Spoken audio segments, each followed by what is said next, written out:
See the world from home.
Hi Taros fans, I'm Colby Enns. When the Taros get on the bus, the first stop is always at Applebee's. Whether it's Jamestown, Fargo, or Grand Forks, the Taros always get a good meal.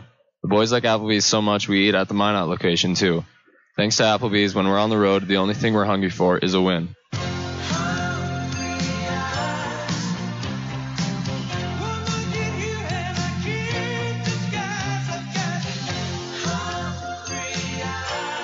Applebee's 2 for $20. Now that's eating good in the neighborhood. Whoa! Whoa, what was that? That's the sound of someone getting one of America's fastest refunds from Liberty Tax. Hey, there's mine. Tired of waiting for your tax refund? Let the professionals at Liberty Tax help you discover America's fastest refunds. Find us at libertytax.com or call 866-871-1040 today to find a location near you. That's 866-871-1040. Liberty Tax Service, where we put the fun And the speed back into doing your taxes. America's fastest refunds from Liberty Tax. All in one place. You can get a fabulous coffee, the best burger in town, arrange a meeting for up to 30 people, and begin your next trip, whether business or vacation. It's Minot's newest, most architecturally beautiful, versatile structure, the Minot International Airport. The Trestle Tap House and Cafe with Caribou Coffee and customizable meeting spaces are just a couple of the amenities offered. The Minot International Airport. See the world from home. Captain's Cove Seafood Restaurant invites you in for your favorite seafood as well as steak, chicken, and lots of great burgers and sandwiches. The Cove has fish and chips, crab, shrimp, and all-you-can-eat meals. Captain's Cove, where fishing is made easy. 1735 South Broadway in Minot. Throughout the areas we serve, First International Bank and Trust employees are actively involved in helping our customers and communities grow. This is Kevin Vigestad from First International Bank and Trust, member FDIC, equal housing lender. Whether it's coaching a Little League team, leading through involvement with nonprofit organizations, or a proud Beaver booster, know that all of us at First International Bank and Trust are committed to giving back to the places where we live and work. I'm here at the year's hottest stag pool party. Put your antlers up! Where? Some poor guy's backyard. These stags are bringing down the house. Seriously, deer are ripping holes in the pool cover. They're trampling patio furniture.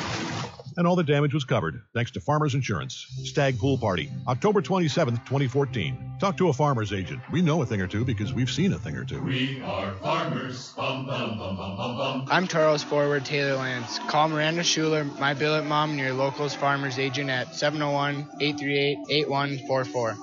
Hey guys, my name is Steve Olschwenger, Fire Chief from Maryland Heights, Missouri, and I love Firehouse Subs. Take their meatball sub, for example. It's loaded wall-to-wall with Italian meatballs and a zesty marinara with melted provolone on a toasted roll. And when I say take their meatball sub, I mean it. Grab a medium meatball sub combo to go right now, just $6. But don't forget, the reason Firehouse Subs is driven to make the best subs anywhere is simple. The more subs you enjoy, the more they're able to help save lives, because a portion of every purchase goes towards first responders in our communities. The Firehouse Sub Meatball Sub Combo. Medium meatball sub, your choice of chips, and a 22-ounce drink. Get it hot and ready in our to-go box, now just $6 for a limited time only. Order online now at firehousesubs.com. Firehouse Subs, founded by firemen. Firehouse of America will donate 0.13% of your purchases in 2017 at all U.S. locations to the Firehouse Subs Public Safety Foundation with a minimum donation of $1 million. For full details, visit firehousesubs.com. Hi, Toros fans. I'm Alex Adams. When the Toros get on the bus, the first stop is always Applebee's. Whether it's Jamestown, Fargo, or Grand Forks, the Toros always get a good meal. The boys like Applebee's so much, we eat at the Minot location too. Thanks to Applebee's, when we're on the road, the only thing we're hungry for is a win.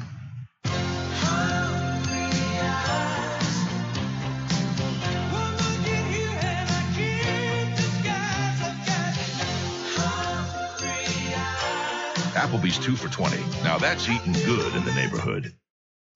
Take care of your feet, and they'll take care of you. The foot and ankle specialists at Trinity Health can help with both surgical and non-surgical solutions. So patients who suffer from foot and ankle related issues can say, so long heel pain, catch you later corns, hasta la vista hammer toes. Relieve pain now and help prevent future discomfort. Diagnosis and treatment is available today. Trinity Health, reinventing health. We live in such a fast-paced world. It's always go, go, go. When I'm out for a run, it's my time. It's the best way to start your day. Crossing the line to that marathon, it's the biggest reward you can get. I want my customers to achieve their goals and go above and beyond. I'm Nikki Ladegi, and I'm one of the running experts at Shields. Shields, when it comes to gear and expert advice, we're right there with you in Bismarck, Minot, Grand Forks, Fargo, and Moorhead. Hello, I'm Steve Funningsland, consumer lender at First Western Bank and Trust and sports enthusiast. The employees at First Western know the importance of teamwork in their day-to-day banking duties to best serve the community. I know the Minot and surrounding area high school and college athletic teams know the importance of teamwork as well. We want to wish all local teams good luck in their athletic endeavors this year. Stay safe on the courts, on the fields, on the rinks, and in the gyms. We look forward to watching you succeed. With familiar faces you know, who know you by name, First Western Bank and Trust, you can bank on us, member FDIC, equal housing lender. All in one place. You can get a fabulous coffee, the best burger in town, arrange a meeting for up to 30 people, and begin your next trip, whether business or vacation. It's Minot's newest, most architecturally beautiful, versatile structure, the Minot International Airport. The Trestle Tap House and Cafe with Caribou Coffee and customizable meeting spaces are just a couple of the amenities offered. The Minot International Airport. See the world from home. Hi, Taros fans. I'm Lincoln Earn. When the Taros are on the road, we always stop at Applebee's. They always take care of the Taros, giving us the fuel we need to win away from the Mesa. The boys love to eat there after home games, too. Thanks to Applebee's, when we're on the road, the only thing we're hungry for is a win.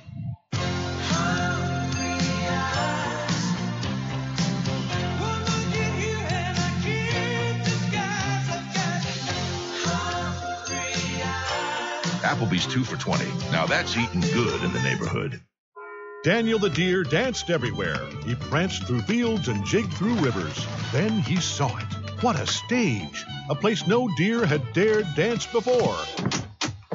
The hood of a brand new car. Hey, my car! And the car was covered, thanks to Farmers Insurance. Deer Dance Floor, December 1st, 2014. Talk to a farmer's agent. We know a thing or two because we've seen a thing or two. We are farmers. Bum, bum, bum, bum, bum, bum. I'm Taros forward Taylor Lance. Call Miranda Schuler, my billet mom, and your locals farmers agent at 701-838-8144. Whoa, what was that? That's the sound of someone getting one of America's fastest refunds from Liberty Tax. Hey, there's mine. Tired of waiting for your tax refund? Let the professionals at Liberty Tax help you discover America's fastest refunds. Find us at libertytax.com or call 866-871-1040 today to find a location near you. That's 866-871-1040. Liberty Tax Service, where we put the fun and the speed back into doing your taxes. America's fastest refunds from Liberty Tax. Hi, Toros fans. I'm Austin Koss. When the Toros get on the bus, the first stop is always at Applebee's. Whether it's Jamestown, Fargo, or Grand Forks, the Toros always get a good meal. The boys like Applebee's so much we eat it at the Minot location too. Thanks to Applebee's, when we're on the road, the only thing we're hungry for is a win.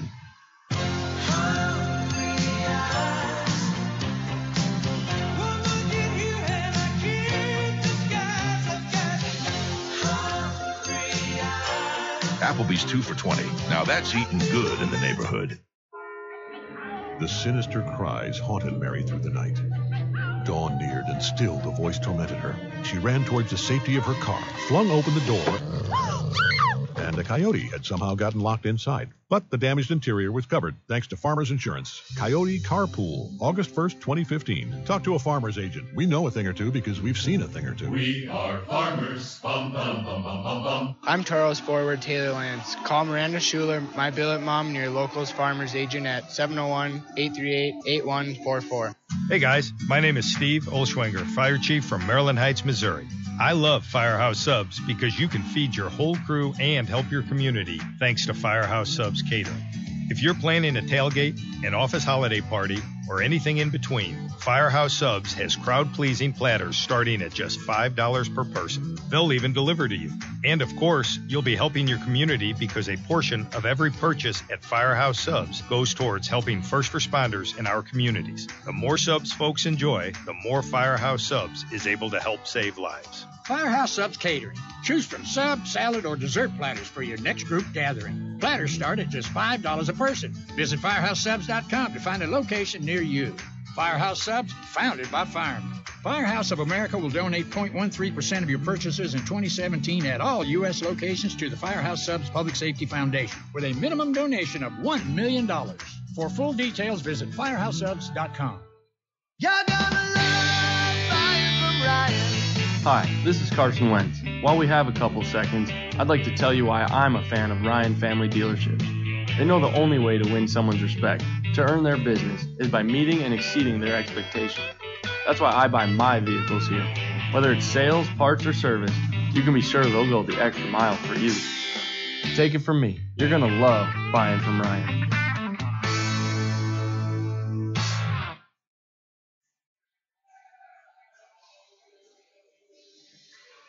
Your hands are a vital part of who you are, how you work, play, even how you communicate. When injury or illness strikes, the hand team at Trinity Health will be there to help restore full functionality. We specialize in surgical repairs, hand reconstruction, non-surgical interventions, and occupational therapies.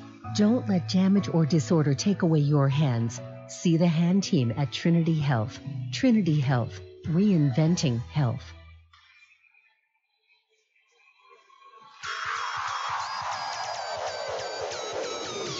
It's time for Minotauros Hockey on the Toros Network, AM 1390 KRRZ, and HockeyTV.com. Toros Hockey is brought to you by Farmers Union Insurance, Gooseneck Implement, Mattress Firm, Liberty Tax, and Coulter Energy. Now let's go live to the Farmers Union Insurance pregame show with Ken Oda. Hello and welcome inside the Fogarty Arena in Blaine, Minnesota, for tonight's NAHL Championship game. As the big voice said, I'm Ken Oda, and I'll take you through this winner-takes-all affair that starts at the top of the hour, starting with tonight's Farmers Union Insurance pregame show. Well, what more can we say about the Miracle Minotauros? The 16th and final team to clinch a spot in the Robertson Cup playoffs is one win away from a national championship. 23 teams from North Dakota to Texas, Alaska to New Jersey have battled since September for a chance to be here tonight. Coincidentally, it was just up the road here in Blaine, Minnesota at the Schwann Super Rink and the NAHL Showcase where the Toros' journey started with a game against these very same Shreveport Mudbugs. Now, 237 days and 54 minutes since the Toros fell 3-1 to the Bugs on the first day of the season, they get another shot at them, this time for the Cup. The Toros' journey has been well documented. They sat in last place heading into the league's Christmas break. They sat 6 points out of the playoffs heading into the season's final month. Samu Lankala, the team's starting goaltender, was on the shelf with pneumonia, and the team's other goaltender and another player were kicked off the team for violating team rules. Yet, they persevered. Nicholas Grabko, a goaltender, signed for next season, joined the club on an emergency basis. The Toros ripped off their longest winning streak of the season, 6 games, and cruised into the playoffs with a 10-point cushion over the hated Bismarck Bobcats. The playoffs started with the Toros looking to avenge last season's first-round loss to the Aberdeen Wings. The Wings jumped out to a 6-0 win in Game 1, and to many, it looked like the Toros were done. A win in Game 2 salvaged some hope, but Aberdeen came to the Mesa and took Game 3. The Toros faced elimination at the hands of the team many picked to waltz out of the Central Division. Backs to the wall, the Toros pushed back. They outscored the Wings 7-2 over the next 2 games and advanced to the Central Division Finals. Then they kept winning. They faced an Austin team who had ended their season 4 years in a row. But the Toros stayed hot, sweeping the Bruins, including a double overtime winner in front of a sold-out crowd at the Mesa Arena. The Toros then advanced to the Robertson Cup semifinal to face the Yankees of the North American Hockey League, the Fairbanks Ice Dogs. The 6 consecutive years the Toros have made the playoffs is the second longest current streak in the NAHL, but it pales in comparison to the Ice Dogs' 15-year run that includes 3 cups. The Toros arrived in Blaine with very few expectations from outside of their locker room. To many, they were just a cherished, cute story, but little more than a speed bump for mighty Fairbanks. After all, the Dogs had won more games on their 30-0-3 point streak run than the Toros had won over their entire 60-game season. The first period of Game 1 reinforced the doubters as the Dogs jumped out to a 3-0 lead and cruised to a 5-2 victory. The Toros bounced back, however, stealing Game 2 when Lankala pitched a 30-save shutout. Another 3-goal period for the Dogs in the second period of Game 3 again had many saying the Toros' run was over and that Fairbanks was just too good. The Toros knew better. With less than 7 minutes to play, the Toros would strike twice and tie the game at 3. When Fairbanks took a 4-3 lead with 2 minutes and 17 seconds to play, the answer back from the Toros came so quickly that the doubters didn't even have time to start crowing. Then, 7 minutes and 40 seconds into the overtime, Andre Pavel scored to send the Toros into the national championship game. It was the 10th time this season the Toros have entered the third period trailing and won, the most of any team in the North American League. So now, the 16 seed looks to be the 16th team to etch their name on the Chuck Robertson Cup. The Mudbugs' journey hasn't been without its battles. Both of their series in the South Division playoffs went the full 5 games. First with the Corpus Christi Ice Rays, and then with last season's Robertson Cup champions, the Lone Star Brahmas. The Bugs have not won a playoff game away from their home barn until arriving here in Blaine. Here, they dispatched the East champion Wilkes-Barre Scranton Knights in 2 games with a 2-0 win in Game 1, followed by a 2-1 win in Game 2. As a reward for their sweep, they got a day of rest, getting to sit and watch yesterday's thrilling Game 3 between the Toros and Ice Dogs. The Bugs and their fans were rooting for the Toros, and now, in just a few minutes, the Toros hope to teach them a lesson in being careful what you wish for. We'll take a break here on the Farmers Union Insurance pregame show. When we come back, we'll hear from Toros head coach and general manager Marty Murray about last night's win, the Toros fans who have made the trip, and his thoughts on tonight's national championship game.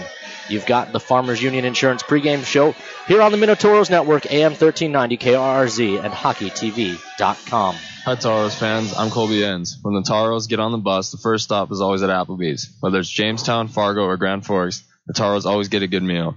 The boys like Applebee's so much we eat at the Minot location, too. Thanks to Applebee's, when we're on the road, the only thing we're hungry for is a win.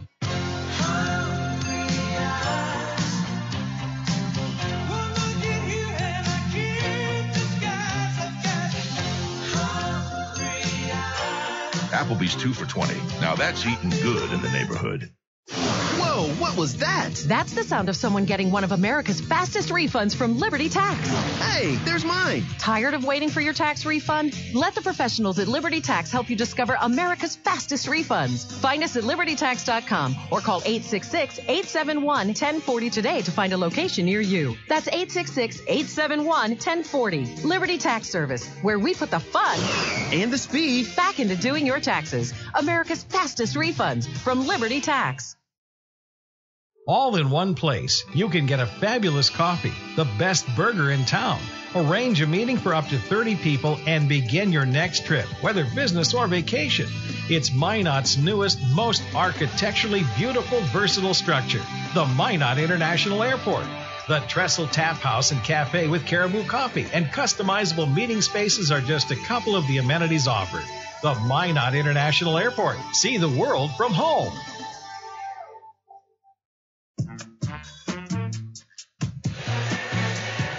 Welcome back inside the Fogarty Arena here in Blaine, Minnesota. Toros and Mudbugs getting ready to play for Chuck Robertson's Cup and the USA Hockey Tier 2 Junior National Championship.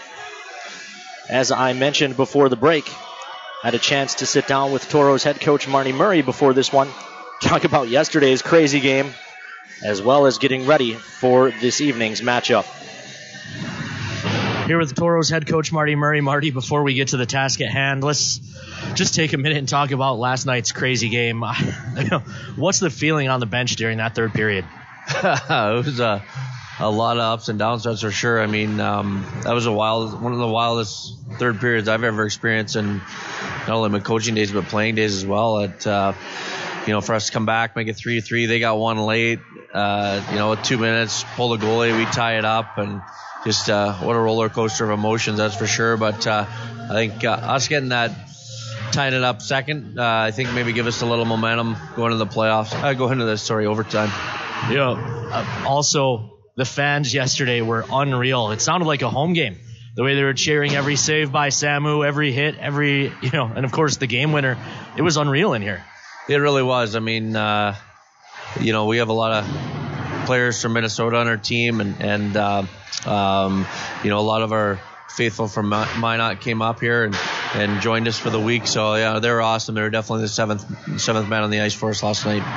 Now turning our attention to today, a one and done championship game. That's just the reality of the travel in this league. And how hard is it going to be with them having a day off and us having to play 4-4?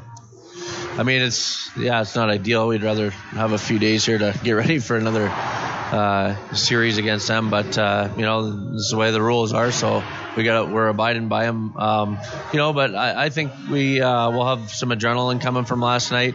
I know. They had 2 best-of-5 series go the full length there, so they played a couple extra games earlier. So, they had the day off yesterday, but, we're not going to use an excuse. We're going to go out and work our tails off. Haven't seen these guys since the first day of the season, also here in Blaine, Minnesota, just up the road. But how much do you guys know about each other, and is there time for a feeling out process as the game gets going? Well, I think you look at some of their tendencies on film, but I don't think you can completely change the way we play and make, adjustments suited to their game so much. We need to be aware of some of the things to do, but at the same time, we got to kind of go with what got us here, and that'll be our focus tonight. Speaking of going with what got us here, Samu didn't have the greatest numbers yesterday, but he held strong and got the win, and he's bounced back from any bad start with a shutout or a 1-goal game here in the postseason. What do you expect out of Samu tonight? Well, he's a guy that shows time and time again, big players play big at opportune times, and he's been that every opportunity he's been in here in the playoffs. So we're expecting him to do his thing, and hopefully we support him all. We don't want to leave him hung out to dry and rely on him too much, but we know he's going to be there to make the saves for us, and hopefully we can chip in on the offensive side for him. Last thing before I let you go, have you been able to take even a moment just to appreciate how far this organization's come, or is that something you'll wait to do until the offseason? I think something we can maybe think about here in the next few days, but obviously proud to be representing the Central in the Robertson Cup, and to knock off the number 1 team in the league was a huge accomplishment, but we're not done. We still have a little bit of writing to do in this script. All right, I'll let you go. Get ready. Thank you. Thanks, Ken. So again, that's Toros head coach Marty Murray. As we get ready for the drop of the puck here at the national title game, the Toros come in with the better offense, averaging 2.45 goals per game compared to Shreveport's even 2.0. Goals against per game, Minot allowing 2.18. Shreveport just 1.83. So expect a defensive battle. Looking at the playoff leaders, overall second in scoring in the playoffs, Ryan Burnett, 5 goals, 6 assists for 11 points. He plays for Shreveport. Alex Adams, the Toros leader, has 5 goals, 5 assists for 10. That is him tied for third. Also in the top 10, Nolan Sawchuk and Miroslav Mucha with 7 points each. Saw 4 goals, 3 assists. Miro, 2 goals and 5 assists. Jordan Fader also has 7 points. He's got 2 goals, 5 helpers for the Mudbugs. Looking at the starting goaltending matchup, in net for the Mudbugs will be Jackson Castor. He started the year in the USHL with the Dubuque. Since coming down, he has been nails, allowing just 3 or more goals only 4 times as a Mudbug. For the playoffs, he's got a 1.72 goals against average and a 9.28 save percentage to go with an 8-2-1 record. For the Toros, they will be Samu Lankala, 8-3-0, a 1.97 goals against average and a 9.35 save percentage. That will do it for the Farmers Union Insurance pregame show. When we come back, the Toros and Mudbugs battle for Chuck Robertson Cup and a USA Hockey National Championship right here on AM 1390 KRZ and HockeyTV.com, the Minotauros Network. Captain's Cove Seafood Restaurant invites you in for your favorite seafood as well as steak, chicken, and lots of great burgers and sandwiches. The Cove has fish and chips, crab, shrimp, and all-you-can-eat meals. Captain's Cove, where fishing is made easy. 1735 South Broadway in Minot. Throughout the areas we serve, First International Bank and Trust employees are actively involved in helping our customers and communities grow. This is Kevin Vigestead from First International Bank and Trust, member FDIC, equal housing lender. Whether it's coaching a Little League team, leading through involvement with nonprofit organizations, or a proud Beaver booster, know that all of us at First International Bank and Trust are committed to giving back to the places where we live and work. I'm here at the year's hottest stag pool party. Put your antlers up! Where? Some poor guy's backyard. These stags are bringing down the house. Seriously, deer are ripping holes in the pool cover. They're trampling patio furniture. And all the damage was covered, thanks to Farmers Insurance. Stag Pool Party, October 27th, 2014. Talk to a farmer's agent. We know a thing or two because we've seen a thing or two. We are farmers. Bum, bum, bum, bum, bum, bum. I'm Toros forward Taylor Lance. Call Miranda Schuler, my billet mom, and your local's farmer's agent at 701-838-8144. Hey guys, my name is Steve Olschwenger, Fire Chief from Maryland Heights, Missouri, and I love Firehouse Subs. Take their meatball sub, for example. It's loaded wall-to-wall with Italian meatballs and a zesty marinara with melted provolone on a toasted roll. And when I say take their meatball sub, I mean it. Grab a medium meatball sub combo to go right now, just $6. But don't forget, the reason Firehouse Subs is driven to make the best subs anywhere is simple. The more subs you enjoy, the more they're able to help save lives because a portion of every purchase goes towards first responders in our communities. The Firehouse Sub Meatball Sub Combo. Medium meatball sub, your choice of chips, and a 22-ounce drink. Get it hot and ready in our to-go box, now just $6 for a limited time only. Order online now at firehousesubs.com. Firehouse Subs, founded by firemen. Firehouse of America will donate 0.13% of your purchases in 2017 at all U.S. locations to the Firehouse Subs Public Safety Foundation with a minimum donation of $1 million. For full details, visit firehousesubs.com. Hi, Toros fans. I'm Alex Adams. When the Toros get on the bus, the first stop is always Applebee's. Whether it's Jamestown, Fargo, or Grand Forks, the Toros always get a good meal. The boys like Applebee's so much, we eat at the Minot location too. Thanks to Applebee's, when we're on the road, the only thing we're hungry for is a win.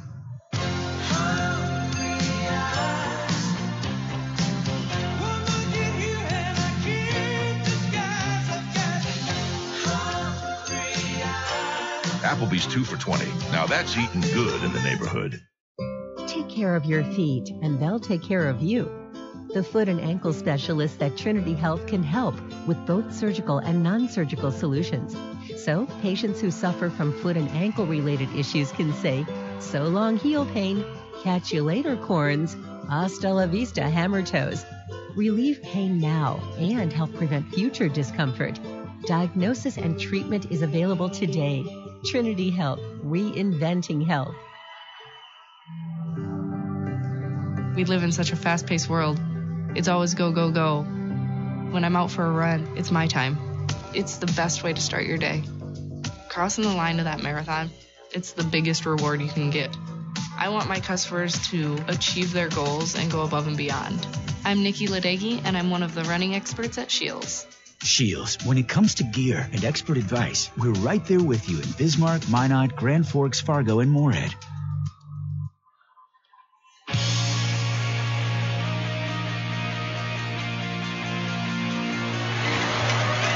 Welcome back inside the Fogarty Arena. Teams are taking the ice. Toros fans are rocking this place as we get ready for the Robertson Cup championship game. 15 teams have won the Chuck Robertson Cup. The Toros, the 16th seed in the playoffs, hope to be the 16th team to put their name on the trophy. I believe we're going to throw it down to ice level. Hopefully. There we go.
the waiting is just about over. For the 14 Minnesota-born Minotauros, they get to play for a championship in front of friends and family. For the 9, born in 1997, they play their final junior game. Hopefully, they'll be concluding their careers as champions. We are interactive on the Minotauros Network. You can tweet at the team at Minotauros Hockey, MINOTAUROHOCKEY, or you can tweet at me personally at Ken_Oda, KEN_ODA. Several fans already checking in, including Toros honorary captain Aaron Bliven. I understand Grantley Johnson is watching back in Fargo as well. Toros are definitely Team Grantley. 20 minutes on the clock here in period number 1. Pavel to take the draw against Homers, and Pav wins it back. Toros control. We are underway for a national title. Puck thrown to the near side. Keenan Lund finds it, looks to roll it deep. He's held up there. They joust along the near side wall. Pavel digging against Lund. Pavel squirts it free, but it missed Belial, and the Bugs will go the other way. This is Cook out to center. He can't get around Sawchuk. Delayed offside, and on the touch, the whistle goes. Just 22 seconds in to this one.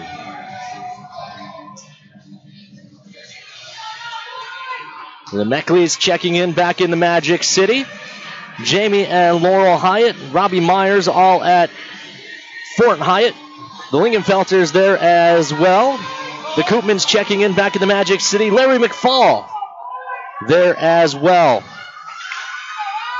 Bugs control off the draw, dump it in. Samu Lankala out of his net to stop. He leaves for Lincoln Earn, who rings it to the near side. Aspelund finds it there. Plays back to Fader. His shot blocked off by traffic. Karams to the far wall. Mucha finds it there. He's tied up. Poked free. Lincoln Earn able to leave the zone. Earn dangles through neutral ice. Dumps one on net. Save made by Castor. Far side. It's moved around to the far wall. Kept there by Alex Adams. He plays down the wall for Mucha. Miro looks up top. He misses Foose. The pass takes him out to neutral ice. Foose back into the zone. Leaves for Mucha. Miro rips in and out of the glove. Rebound loose. Miro's tied up. It's poked free to the far wall. Bugs are on it. Yannick up the far side. It's taken away by Lovin. Banked ahead. Not out. Kept there by Fedulov. Fedulov lost it back to the point. It's kept and dumped down into the Toro zone. Rosenbaum over to the near side for it. Rosie gets help from Dahlimer. Toros fail to clear. That shot's blocked up and out of play for a whistle. More fans checking in. The ice crew at the Mesa Arena watching in the living room. That'd be Larry and Brandon McFall. Stephen Alexander loved how loud it was in here for the Toros starting lineups. The Mock family checking in. Corey Thompson as well. The Meckleys, Emleys, and Vagnesses all back in the Magic City listening as the Toros look to get their first national championship in their 7-year history. 18:37 left to go in period number 1. Bugs control the draw.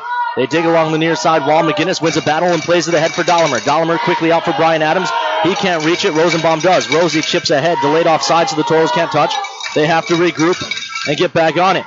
That allows Transit to play ahead along the near side wall. Dahlimer scoops it up. Plays ahead to the blue line, but it doesn't get much farther before Procopio gathers in. Lovin spins off a check. Looks to gain the line. Keeps possession as he's forced to the middle. Lovin delays. Now he chips into the zone, but Brian Adams had started to move backwards. The Toros will chase, but the Bugs are on it quickly. Procopio on the near side. He's got Transit in front of him. Looks to play it there. It gets through him. Arm up. No, they'll wave off the icing. So they'll battle on the far side. It's gathered in there by Van Sweden. Van Sweden digs against Colby Enns. Koss with a hit on the far side. Rosenbaum finds it. Rosie comes to the near side and Ryan Green. Green up the middle for Koss. Koss with speed through neutral ice. Uses the glass to chip it deep. Out of his net to stop it is Castor. Castor guides it to the near side. Koss steps in and tries to take it away. Has trouble, however, and it'll head to the near side. Barnofsky on the near side chips it into the Toro zone. Back on it is Nolan Sawchuk. The UMass Lowell commit is taken hard into the wall, and they'll have to dig for it on the far side. Toros win the battle. It's Reisanen. He drops it back in behind for Colby Enns. Enns and Sawchuk, a pair of Division I committed athletes for the Toros, make up the Toros' top defensive pair. Enns to University of Nebraska Omaha, but not for a couple of seasons. UMass Lowell gets Nolan Sawchuk this fall. Pavel with a hit on Cook on the near side, but the puck's back to Aspelund. They try the far side. Dumped in by Faywell. They dig it aside of the net. It comes out front. No one there for the Bugs. Keenan Lund looking to turn and burn along the near side wall. Lund gains the line, tries a shot. It hits a leg, and Karam's in behind the net. They move it to the far side. No one there but Lincoln Earn. Earn chops it down low. Toros will look to battle for it. Lund quickly in front. One-time try for Pavel's blocked off. Lund finds it, looks up top to the point, but it's taken away. Holmers looks to go the other way. He leaves off far side. Feelwell. Shot that goes wide. Near side, Keenan Lund doesn't get there before Procopio. Procopio dumps it down low. Foose is on it, pokes it along the far side wall. Earn chops it ahead. Belial punches it the rest of the way. It rolls to the Mudbug blue line. 16:26 left to go here in period number 1. Jordan Fader gains the red and ships it deep into the Toro zone once again. Rosenbaum leaves it in behind the net. It's taken away by the Bugs. Working down low. Good move by Connor McGinnis to step in and take it away. Chopped ahead. It missed Alex Adams, and Procopio has it neutral ice. He dumps it right back in, but it's onto the tape of Jake Rosenbaum. Rosie holds behind the Toro cage. 16 minutes left to go here in period number 1. Rosenbaum tries the far side. McGinnis sauce across, finds Talbot at the red line. Talbot touches Miro into the zone. Miro hits the brakes and looks for help. Tries a pass back door for Adams. He missed him. Follow-up try, shot in front. Puck lays loose in the slot. Mucha finds it. Miro dumps it down in behind. Miro got hit hard into the end wall after he made the pass. Talbot steps in and cuts that off before he got to the intended target, but then gives it right back to Transit. Transit banks out to neutral ice. Rosenbaum comes back across to the near side. Ends gains the line. Tries a shot. It's blocked into the corner. Ends follow-up try through the blue paint. No one was there. Follow-up try by Sawchuk. Blocked off in front. Puck lays loose in the far circle. Gathered there by the Bugs. Pass out to neutral ice. Gets through Colby Ends. He'll have to retreat and retrieve in his own zone. Ends banks ahead. Delayed offside. And on the touch, the whistle goes. 913 seconds left to go here in the opening frame. Toros out shooting the Mudbugs 2-1, but still no score.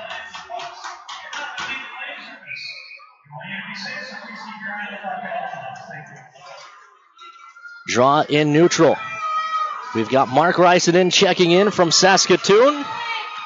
Sam Smith, along with Arthur at Fort Hyatt. Lots of tweets coming in this one. Apologies if I miss your name. This is dumped in. On net, Samu Wakala gobbles that up. He'll hold for a whistle. Pushing and shoving.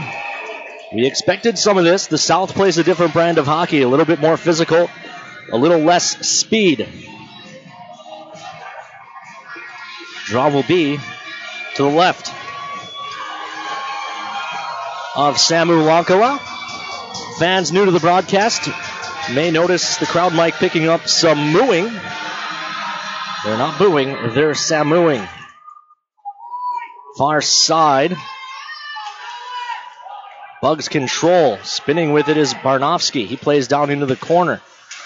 Lovin wins a battle, plays ahead for Brian Adams. Lovin got hit hard after he moved the puck again. Brian Adams pokes that, trying to gain possession, but it's taken away. Thrown back out to neutral. Colby Ends up the wall. Contessa can't control. Aspelund does. He plays across, gets it right back between the circles of his own zone. Aspelund ahead for Contessa. Good step up by Colby Ends. He wins that battle, plays to Dahlimer. Dahlimer fails to gain the line, however. Contessa takes it away. Spins back in his own zone, then leaves off to the defense and Aspelund. Aspelund comes to the near side. Barnofsky. Barnofsky finds Fiwell. Fiwell tries a shot. It's blocked by Foose and behind the net. Gathering it in is Holmers. Holmers guides it back to the point. D to D. Procopio. Near shot comes off the end wall, and Lonkala catches it as it's coming back towards the front. 14-16 left to go here in the first. Still no score. Shots even at deuces. Tisha McGinnis checking in from the Magic City.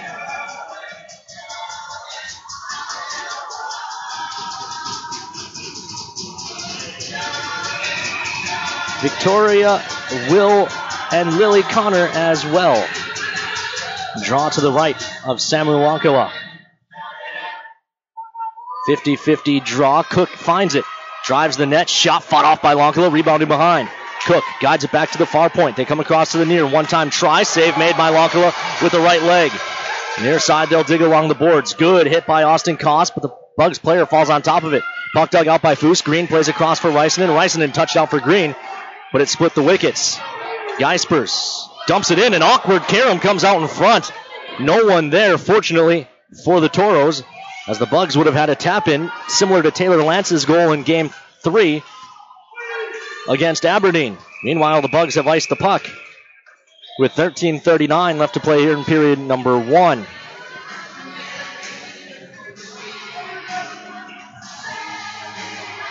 Packed house here at Fogarty.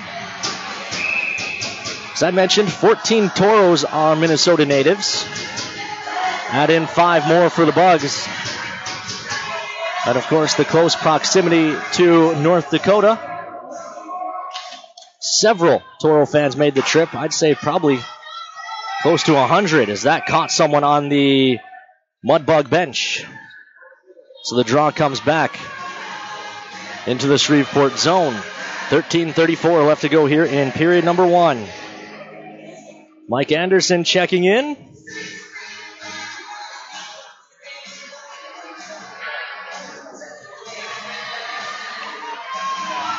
Draw will be at center. Pavel on it for the Toros, but it's won back instead by Quisenberry. Procopio tries the near side, rolls it into the Toro zone. Back on it is Connor McGinnis. McGinnis taken into the wall hard, still keeps possession and plays across the far side.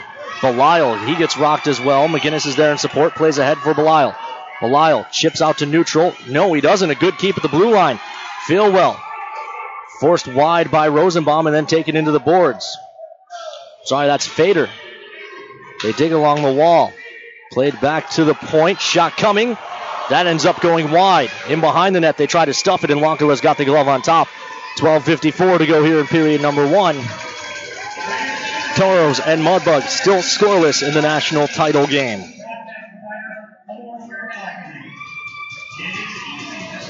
Draw to the left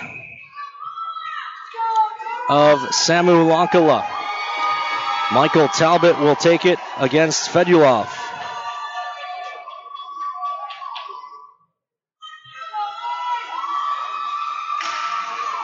Controlled by the Bugs, chipped into the far corner. Talbot will retreat on it. He gathers it in.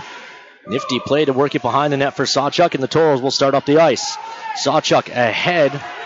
He missed everyone, and that will go for an icing as Aspelund wins the race.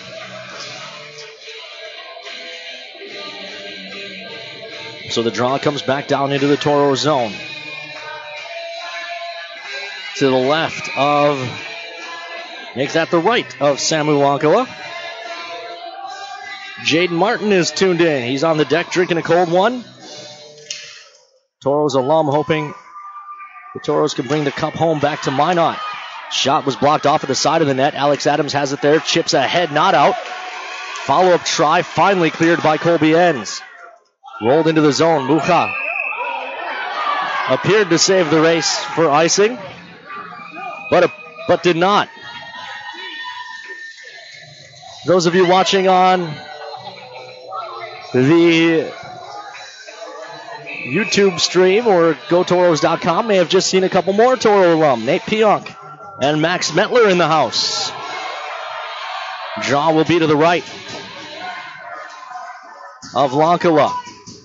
Controlled by Saw. Plays ahead for Mucha. Mucha chips out to neutral. Alex Adams can't quite find it. The Bugs punt it. Mucha pokes it free. Miro in. Backhand try just up over the crossbar. He had Castor beat. He just couldn't find the net. Castor gave him the whole top of the cage. Meanwhile, Dahlemer's tied up in the corner. They'll dig there. 12 minutes to go here in period number 1. Squirts up top. Colby Enns. Enns. Wire save made. No rebound given. As Castor puts the blocker, or the trapper on top of the blocker, I should say. Tyler Peterson listening with his family. The Owen family checking in as well. Draw to the left of Castor. One back by the Bugs into the corner. Gathered in there by Aspelund. Play to the near side. Barnowski dumps it in. Back on it. Ern gives chase. He walls a man off, but the puck's moved to the far side. Barnowski guides it back to the point. Long shot blocked off by Travick. It ends up in the corner. Foose finds it first. Foo chips ahead. Brian Adams can't control. Now he does. Adams Comes across the ice. That was off the mark. Toros are mid-change. Pass ahead. Contessa rolls it into the Toro zone. Lonkala out of his net to stop. He leaves it there. Move to the near side and Green. Green's tied up along the wall looking for help from Loven. Loven's tied up now by Barvnovsky. The pair of nines dig along the end wall. Earn steps in with a big hit. Puck to the near side. Green looks to poke and go. Gets help from Lincoln Earn, but it's kept at the point by Burnett. Down into the corner. It comes back to the near wall. Green's pass ahead finds Rosenbaum. Jake Rosenbaum, the defenseman, leads the Toros into the zone. The rest of them change. Rosie fights through a check, tries to center. He's hauled down. Puck comes along to the near side. Raisanen is there. Raisanen had 2 big goals against Austin in Game 2. Far side, they dig. It cuts free. It never got through to Raisanen. They chase him behind the net. Taken away, Raisanen can't pull the trigger. He leaves up top. Austin Koss, shot gloved and held for a whistle. That was actually dropped by Castor, but he dropped it in between his pads and was able to shut the 5-hole with 633 seconds left here in period number 1. Still scoreless. Pavel line out for the Toros. He'll take this draw.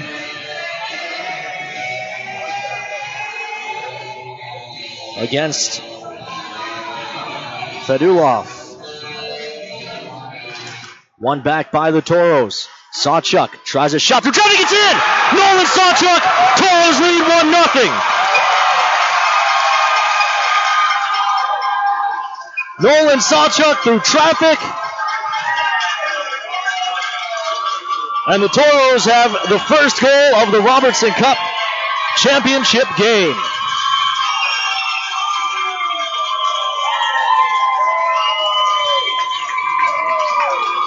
Nolan Sawchuk, over 2 seasons, has 6 goals in his Toro career.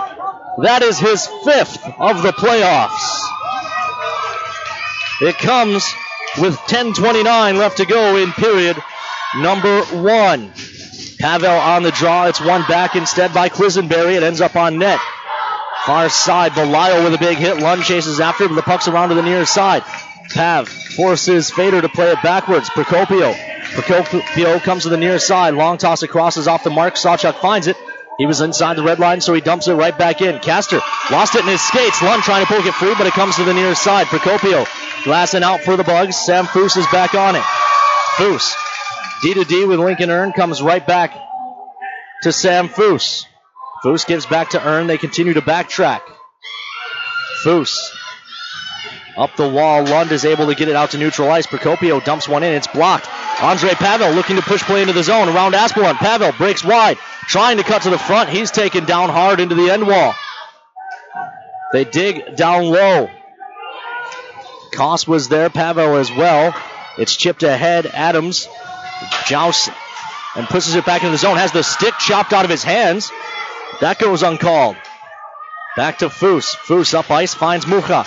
Mucha leaves for Talbot. Talbot gains the line on the far side. Michael Talbot hits the brakes, pulls up. He leaves it deep into the corner. Adams with a big hit in the far side. Cook on the near side. Plays ahead. Homers gains the line, watched by Rosenbaum. Shot, save made by Lonkala. Rebound to the far side. They play it in behind the net. Centering feed hits the outside of the cage. It's gotten back by Lane. Lane tries a shot. It goes wide. Rebound to the far side. They dig along that far wall. Puck squirts free. Toros take over. Rosenbaum has time and space in the near corner. He'll chip one out to center. That gets through Van Sweden, so won't go for icing. Brian Adams up on the pressure. He gets hooked down. They're going to let him play. It's a title game. Winner take all. One game, not a series like the rest of the playoffs as Van Sweden tries to gain the line. He chips it into the Toro bench for a whistle.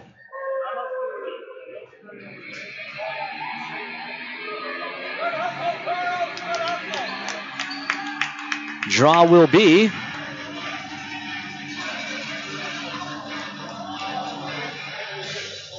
in neutral at the red line. Center ice dot, 8:35 left to go here in period number 1. Dumped in by Dahlimer. The puck rings around to the far side. Brian Adams is the first to it. He chips down low. Loven fighting along the wall, gets help from Dollimer. Dollimer trying to walk out of the corner, guides it back to the point. Quick shot, save made, rebound loose, it's kicked to the wall. Brian Adams was tied up in front trying to tip it. Meanwhile, it's ahead for Van Sweden into the zone. Hits the brakes of the hash marks, looks for help. Nolan Sawchuk's all over him. They dig along the wall. Barnovsky steps in. They continue to dig. Puck squirts up high in the air. Sawchuk able to find it. Can't clear, however. Puck rolls to the far side. Chipped ahead, not out again. Shot from the point, blocked in front by Colby Enns, and it takes a couple of weird skips. But Samu able to get the glove on it.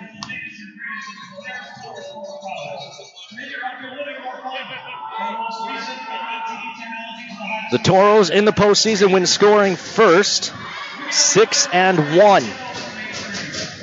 That includes yesterday's wild one.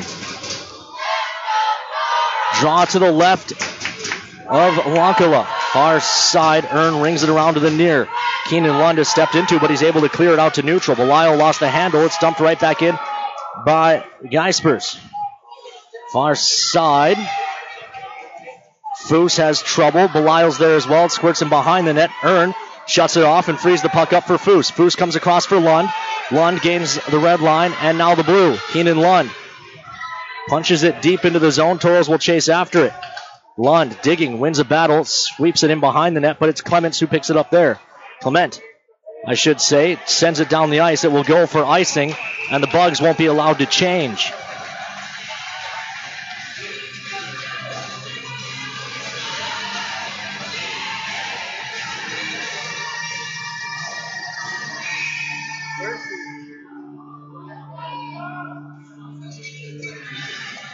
Draw will be to the right of Castor. 50-50 draw eventually found by Clement. Clement delays, uses the glass to work that up ice. McGinnis tried to glove it down, but he put it onto the tape of Transit. Transit in, shot blocked, rebound hacked in behind the Toro net. McGinnis gloves down, plays over to the far side, and Austin Koss. Koss gets help from McGinnis. Again, leaves for Koss. Bugs getting a little more aggressive in their forecheck. Toros sweep it out to neutral. Alex Adams tacked to tape. Gains the line on the far side. Broken stick in his way. Trying to bull his way to the front. He's ridden down into the corner. Adams continues to play the puck from his stomach. Regains his feet and gets help from Mucha. Puck hits the broken stick so it doesn't get back to the point, and the Bugs will try to counterattack. Left off far side. Centering feed Lane. Lane tries a shot. Save made. Rebound. Loose in front.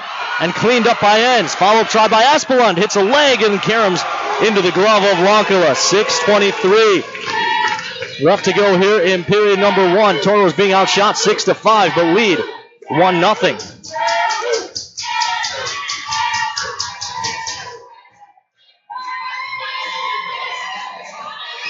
Draw will be to the left of Ronkala. Jeremy Meyer checking in on Twitter. Appreciate the kind words. And your theory is right. To the left of Samu Ronkala, they will toss. Homers from the draw, so Cook will step in instead to take this against Loven in the Toro zone. Loven wins it cleanly back. Sawchuk looks to retreat behind the cage. Saw comes to the near side. Dollimer quickly out to neutral. Procopio has to delay as they've got several in offside. Sawchuk behind the Toro cage. 6:12 left to go here in period number one as Saw comes out from behind the net. Long pass ahead. Brian Adams touches for Dollimer. Dollimer pokes it into the zone around Procopio but can't chase it down before Clement. Clement leaves it to the near side. Procopio. His pass is tipped and it'll roll out to neutral ice for Foose. Foose goes D-to-D with Lincoln Ern. Ern in the middle. The pass was tipped. Cook finds it. Cook gets around Brian Adams and gains the line on the far side. Watched by Lincoln Ern. Tries a shot. It goes wide of the cage. Checks up in behind the net. Everyone in after it. Finally able to control it is Dollimer all the way on the near side half wall. Toros touch it out to neutral. Dollimer pokes it to the red line. Played ahead. Poked at the line. Flicked ahead. Dangerously close to too many men as the Mudbugs are mid-change, but the puck never got to their change. Banked back ahead. Lund touches it into the zone to negate the icing. He goes back after Griespers. Ahead. Blocked off by Belisle. Backhand try by Lund is blocked off. Far side. Starting up ice are the Bugs. Carried into the zone. Puck squirts in behind. No one able to really settle it down. Finally, the Toros do. Rosenbaum played it out to neutral. It's punched right back in by Jensen. And the Toros will retreat and retrieve as the Bugs are mid-change. Starting up ice unmolested is Jake Rosenbaum. The California natives ahead for Keenan Lund, who couldn't catch the pass as it was waist high. Toros will chase after it in the offensive zone, but it's punted back out to the red line where Rosie tries to kick it into the zone again. It's blocked off by Transit. And now Transit just hauled Rosenbaum down from behind. Rosie was probably interfering with him before the tackle happened. So it goes, and now we've got a penalty behind the play. It's a slash. Who are they taking? They are taking Fedorov. And the Toros go to the game's first power play. Toros 2 for 32 on the power play in the season, 6.25%.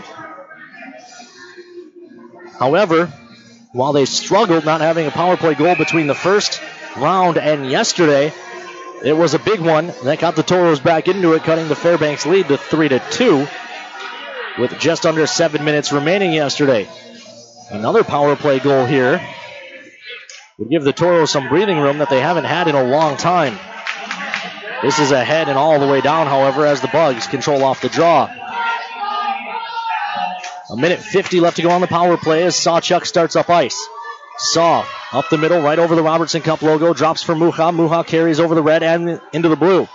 Miro rings it around in behind. Alex Adams has trouble with the referee.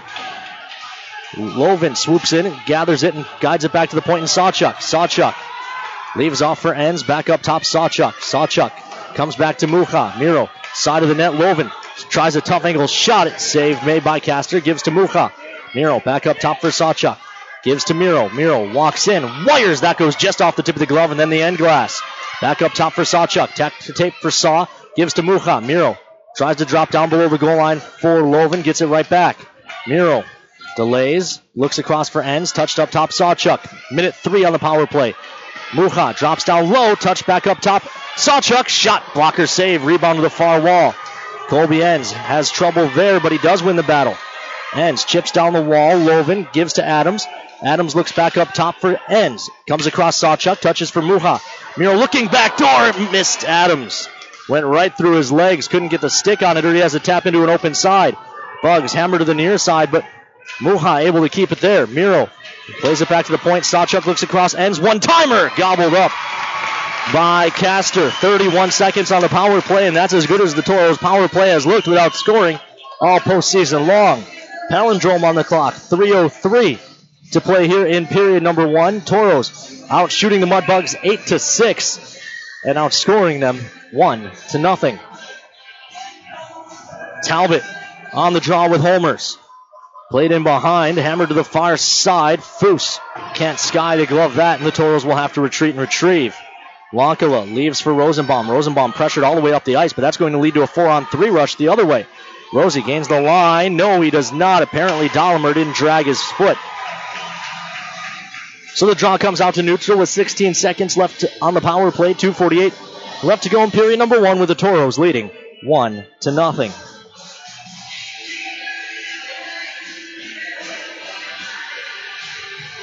The Toros not going to be allowed to change.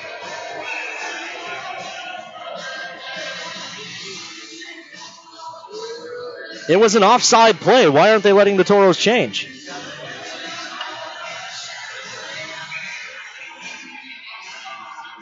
So Dahlimer will step in and take the draw. One back by the Bugs, and Aspelund comes to the near side.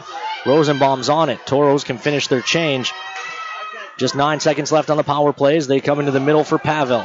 Pavel spins along the near wall, circles back, and then goes across for Foose. Foose gets rocked on the far wall. Shreveport comes full strength, and the Toros control. Ahead for Lund. It's broken up at the red line. Bouncing puck. Pavel punches it deep into the zone. Lund gives chase. Lane sweeps it to the far side. Green over on the far wall for the Toros. Controls only for a moment. Bugs find the loose puck and bank out to neutral ice. Connor McGinnis delays. Now he'll look to attack as the Toros are onside. McGinnis fights through. Now he's tied up along the wall. Pavel digging there. Good idea by Belial to hang up by the blue line as McGinnis, a defenseman, is down low. 1:58 left to go in period number 1. The scrum continues. Dug out, played back to the point by Green. It's Belial who's there. His shot's blocked. It comes to the far wall. Poked down deep. Green trying to get there. He's walled off. The puck comes to the near side and Cook. Cook pressured by Belial. Throws one out to neutral ice. McGinnis finds it there. Again, dumps it right back down. Bugs wanted to change. They're only able to get 2 off. Near side, a good stick by Belial. Pokes that free and he punches it deep. Green chases after. Lane moves to the far side. Loven up the wall. Ties a man up for a moment. Pinching down is McGinnis. Loven helping out. They continue to work a 2-man game, but eventually it's taken away, and the Bugs throw it off the glass and out to neutral. Earn flips it right back in. Toros have to touch up on the delayed offside. Belial will pursue. Bugs set up behind their own net. It's held there by Lane. He's been out there for a while. 1:10 left on the period as Lane holds behind his net. That allows the Bugs to finish their change with the exception of Lane. He's hoping that someone will come and relieve him. He'll leave off to Procopio on the far side as we hit the final minute of play in period number 1. Played out to neutral. Sawchuk dumps it right back in. Toros have to touch up and chase. They do. Dahlimer after it. No, he apparently didn't wait long enough. That will allow the Bugs to start up unmolested. Dahlimer leaves the zone. Cost pressures. It's banked ahead out of the reach of Fader and ends. Wins the race. Apparently no icing. Big collision in the corner. It's moved back to the near wall. Thrown back in behind for Fader. Fader trying to work it to the front. It's cut off. Swept around to the near side. 31 seconds. Shot goes wide. Rebound to the far side. Brian Adams speeds after it and chips out to neutral. Dahlimer races, but Procopio gets there first. Plays it back towards the Toro blue line. Brian Adams steps in. Gains the line. Brian Adams in. Shot blocked. Rebound lays free. Adams finds it. Scrum along the wall. He plays it deep. Just 10 seconds left in the period. Procopio holds behind his net. Comes to the near side for Transit. Transit hacked at by Adams. Tries a shot. It goes wide. Rebound rings to the far side. The horn sounds. We're through 20 minutes of play. Toros lead by a score of 1-0. We will throw it down to NAHL correspondent Stephanie Odie, who is with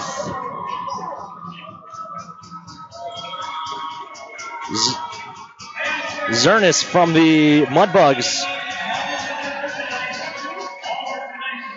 Your head coach. Stephanie, take it away. Now, Robertson Cup, what do you tell the team as you head into the locker room? Just got to make sure we keep playing, stick to our game. I thought it was overall a good period. I think we can pick up in some areas, so we just got to keep battling. Great defense throughout this whole time here, but you really got to look to the offense right now to make a goal. So who do you turn to? Well, I think we have all 4 lines can score. All D4 is good, right? So I think it's been the depth has been the biggest plus for us, our team all year long. So we just got to keep going and keep skating. Appreciate it, Coach. Thank you. Once again, that was Stephanie Odie on the bench. Now joining me up here in the booth is Toros Assistant General Manager and Head Scout Chris Lonke. Chris, I think you got to be pretty happy with that first period if you're a Toro fan.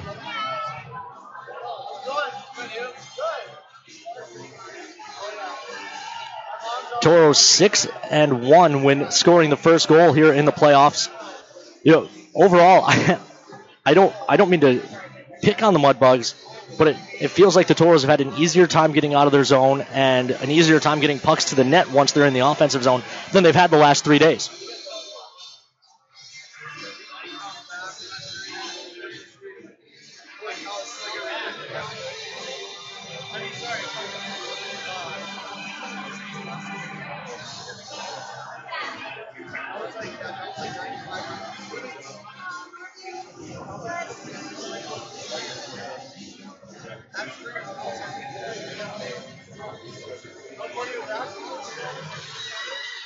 What more can be said about Nolan Sawchuk? A great hockey player. I think he's probably the smartest hockey player we've ever had through our program. And, you know, if there was any criticism of his game over the last 2 years, it's that perhaps he lacked offense a little bit.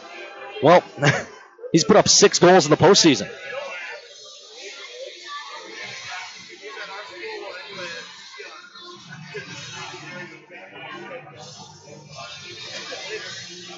Well, I'll let you get down to the rest of the coaching staff and get plans going for period number 2. Thanks for taking a minute to stop up. Again, that is Toros Assistant General Manager Chris Lonke.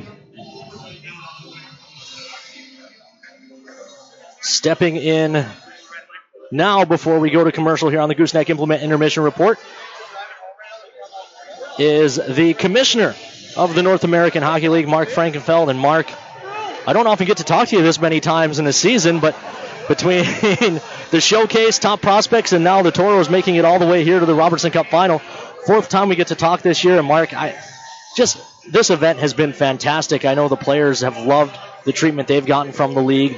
This building, the atmosphere here has been amazing. From a league point of view, how happy are you guys with this Final Four event?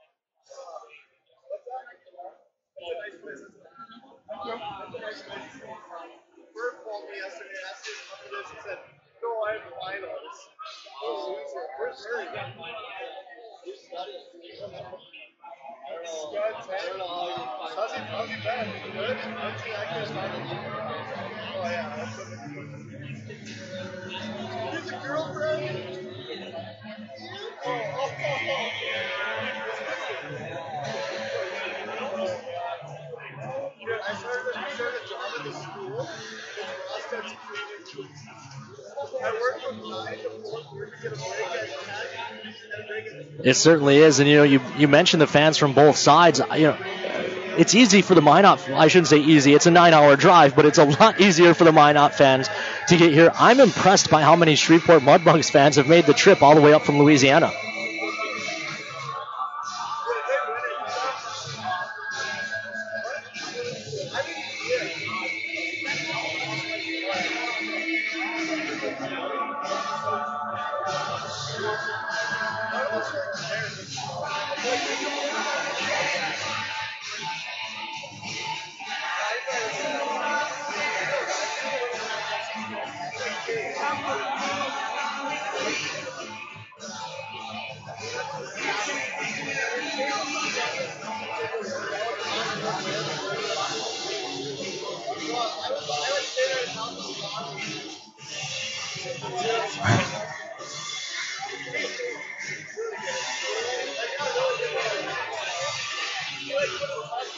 Certainly don't. And, talking about the programs, and this will be, no matter who wins tonight, it'll be the 7th team in the last 10 years to win the Cup. The parity in this league is, I think, speaks well to the quality of player in this league. And that's the reason we've seen the commitment skyrocket in just the 8 years I've been in this league.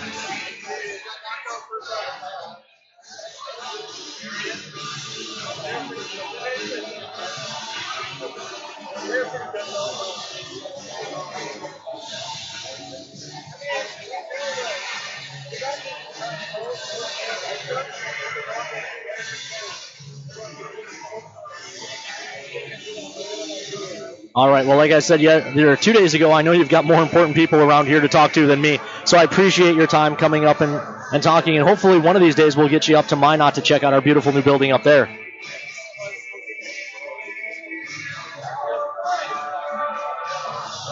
All right, that's, again, the Commissioner of the North American Hockey League, Mark Frankenfeld. We'll take a commercial break here on the Gooseneck Implement Intermission Report. When we come back, we'll have the happy math as the Toros lead 1-0 here on AM 1390 KRZ and HockeyTV.com, the Minotauros Network. Hello, I'm Steve Huntington, consumer lender at First Western Bank and Trust and sports enthusiast. Employees at First Western know the importance of teamwork and their day-to-day banking duties to best serve the community. I know the Minot and surrounding area high school and college athletic teams know the importance of teamwork as well. We want to wish all local teams good luck in their athletic endeavors this year. Stay safe on the courts, on the fields, on the rinks, and in the gyms. We look forward to watching you succeed. With familiar faces you know, who know you by name, First Western Bank and Trust, you can bank on us, member FDIC, equal housing lender. All in one place. You can get a fabulous coffee, the best burger in town. Arrange a meeting for up to 30 people and begin your next trip, whether business or vacation. It's Minot's newest, most architecturally beautiful, versatile structure, the Minot International Airport. The Trestle Tap House and Cafe with Caribou Coffee and customizable meeting spaces are just a couple of the amenities offered. The Minot International Airport. See the world from home. Hi, Toros fans. I'm Lincoln Earn. When the Taros are on the road, we always stop at Applebee's. They always take care of the Taros, giving us the fuel we need to win away from the Mesa. The boys love to eat there after home games, too. Thanks to Applebee's, when we're on the road, the only thing we're hungry for is a win.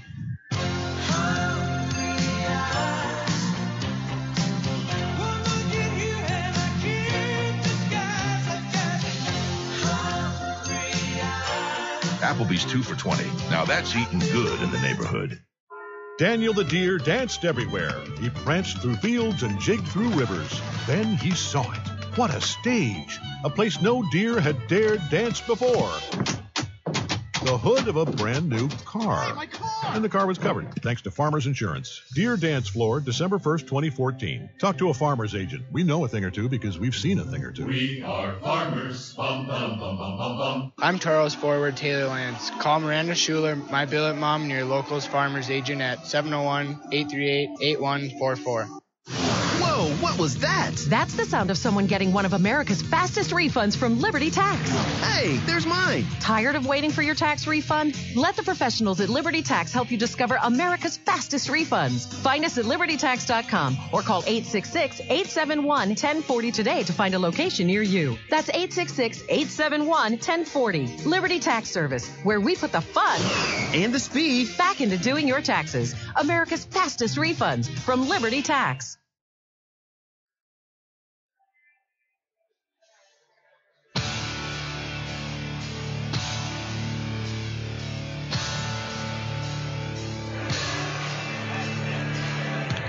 Welcome back inside the Fogarty Arena here in Blaine, Minnesota.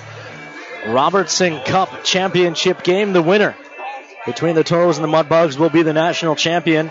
They will be the 16th team to put their name on the Robertson Cup. Toros lead 1-0.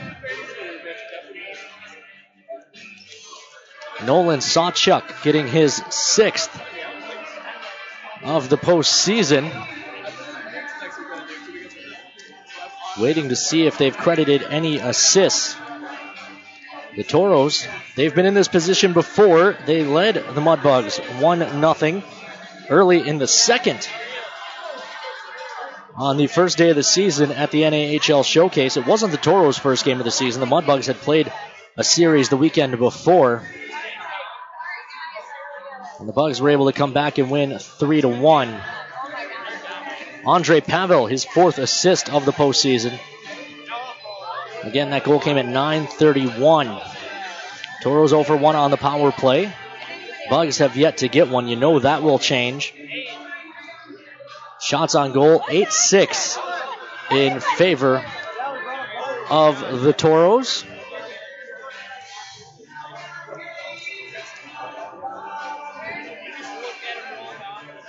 As we look around here at the Fogarty Arena, there are a ton of Minot fans and a ton of Toro alum. I've seen Jake Diddle kicking around. I saw Christian Moses' dad. What amazes me year after year with this program is how much the idea that once you're a Toro, you're always a Toro holds true. I hear from so many parents after their players have left. I've heard from the Brants. I've heard from, like I said, Christian Mose. I've heard from Scott Dornbrock's family, Steve Sherman's family out in California. Tons of former players. Obviously, I mentioned earlier, Jaden Martin checking in. So many former players and players' families continue to follow the progress of the Toros, and it's been one heck of a ride so far this season. There's still work to be done. 40 minutes at least left in the Toros season, but no matter what, when this one's over, it is the end of the season. We'll take another break here on the Gooseneck and Movement Intermission Report. When we come back, we'll have the start of period number 2 here on the Minotauros Network. Hi, Toros fans. I'm Austin Koss. When the Toros get on the bus, the first stop is always at Applebee's. Whether it's Jamestown, Fargo, or Grand Forks, the Toros always get a good meal. The boys like Applebee's so much we eat it at the Minot location too. Thanks to Applebee's, when we're on the road, the only thing we're hungry for is a win.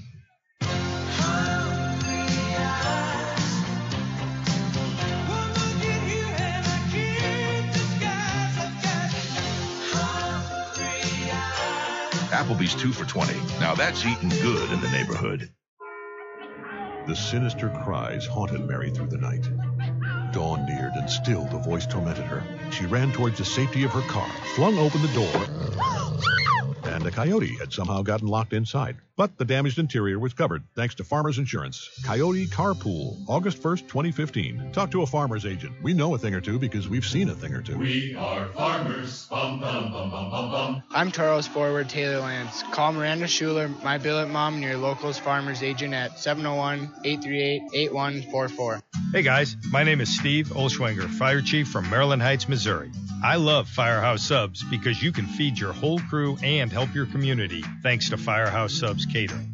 If you're planning a tailgate, an office holiday party, or anything in between, Firehouse Subs has crowd-pleasing platters starting at just $5 per person. They'll even deliver to you. And of course, you'll be helping your community because a portion of every purchase at Firehouse Subs goes towards helping first responders in our communities. The more subs folks enjoy, the more Firehouse Subs is able to help save lives. Firehouse Subs Catering. Choose from sub, salad, or dessert platters for your next group gathering. Platters start at just $5 a person. Visit firehousesubs.com to find a location near you. Firehouse Subs, founded by firemen. Firehouse of America will donate 0.13% of your purchases in 2017 at all U.S. locations to the Firehouse Subs Public Safety Foundation with a minimum donation of $1 million. For full details, visit firehousesubs.com. You're gonna love Fire from Ryan. Hi, this is Carson Wentz. While we have a couple seconds, I'd like to tell you why I'm a fan of Ryan Family Dealerships. They know the only way to win someone's respect, to earn their business, is by meeting and exceeding their expectations. That's why I buy my vehicles here. Whether it's sales, parts, or service, you can be sure they'll go the extra mile for you. Take it from me, you're going to love buying from Ryan.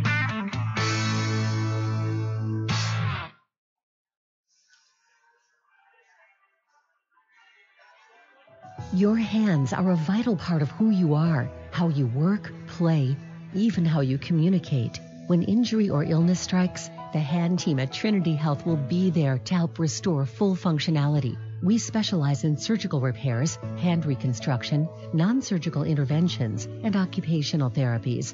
Don't let damage or disorder take away your hands. See the hand team at Trinity Health. Trinity Health, reinventing health.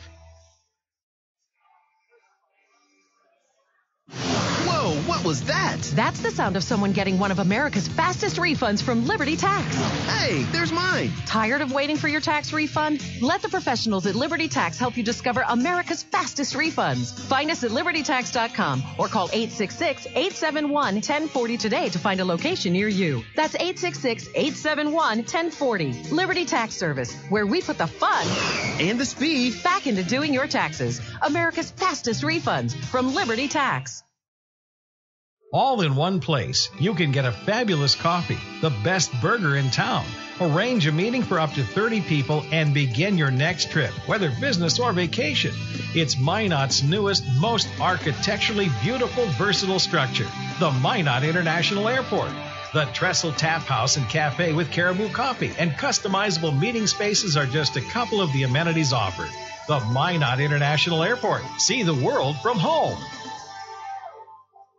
Captain's Cove Seafood Restaurant invites you in for your favorite seafood as well as steak, chicken, and lots of great burgers and sandwiches. The Cove has fish and chips, crab, shrimp, and all-you-can-eat meals. Captain's Cove, where fishing is made easy. 1735 South Broadway in Minot. Throughout the areas we serve, First International Bank and Trust employees are actively involved in helping our customers and communities grow. This is Kevin Vigestad from First International Bank and Trust, member FDIC, equal housing lender. Whether it's coaching a Little League team, leading through involvement with nonprofit organizations, or a proud Beaver booster, know that all of us at First International Bank and Trust are committed to giving back to the places where we live and work.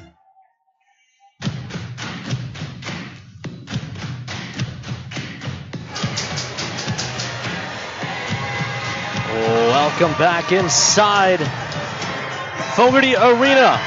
Robertson Cup National Championship game. Toros returning to the ice, much to the delight of the Cream and Cardinal faithful who made the trek to Minnesota.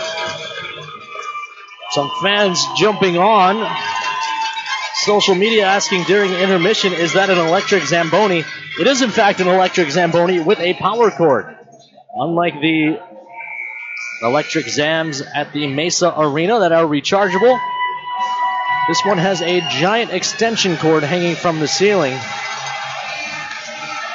as they drive around.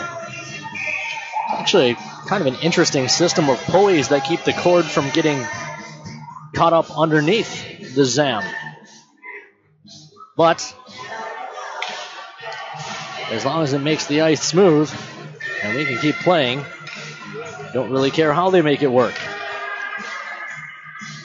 Linda Foose checking in as well. Toros and Mudbugs as we start period number 2. Toros leading 1-0. Toros will now be working from right to left on your radio dial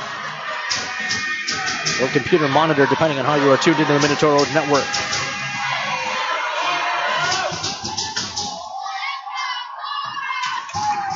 Dumped in to the Toro zone as the Mudbugs control the draw. Sawchuk back on it, gets help from Pavel. Now they'll have to scrum in the corner. 2x2, like animals into the arc. It comes to the near side. Played back to the point. Clement's stick explodes, and that puts the shot wide. Lonkala just got run over, and on the touch, the Toros will go back to the power play.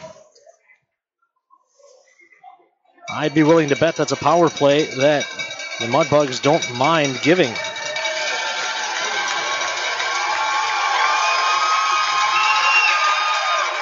As Samu has looked dialed in thus far.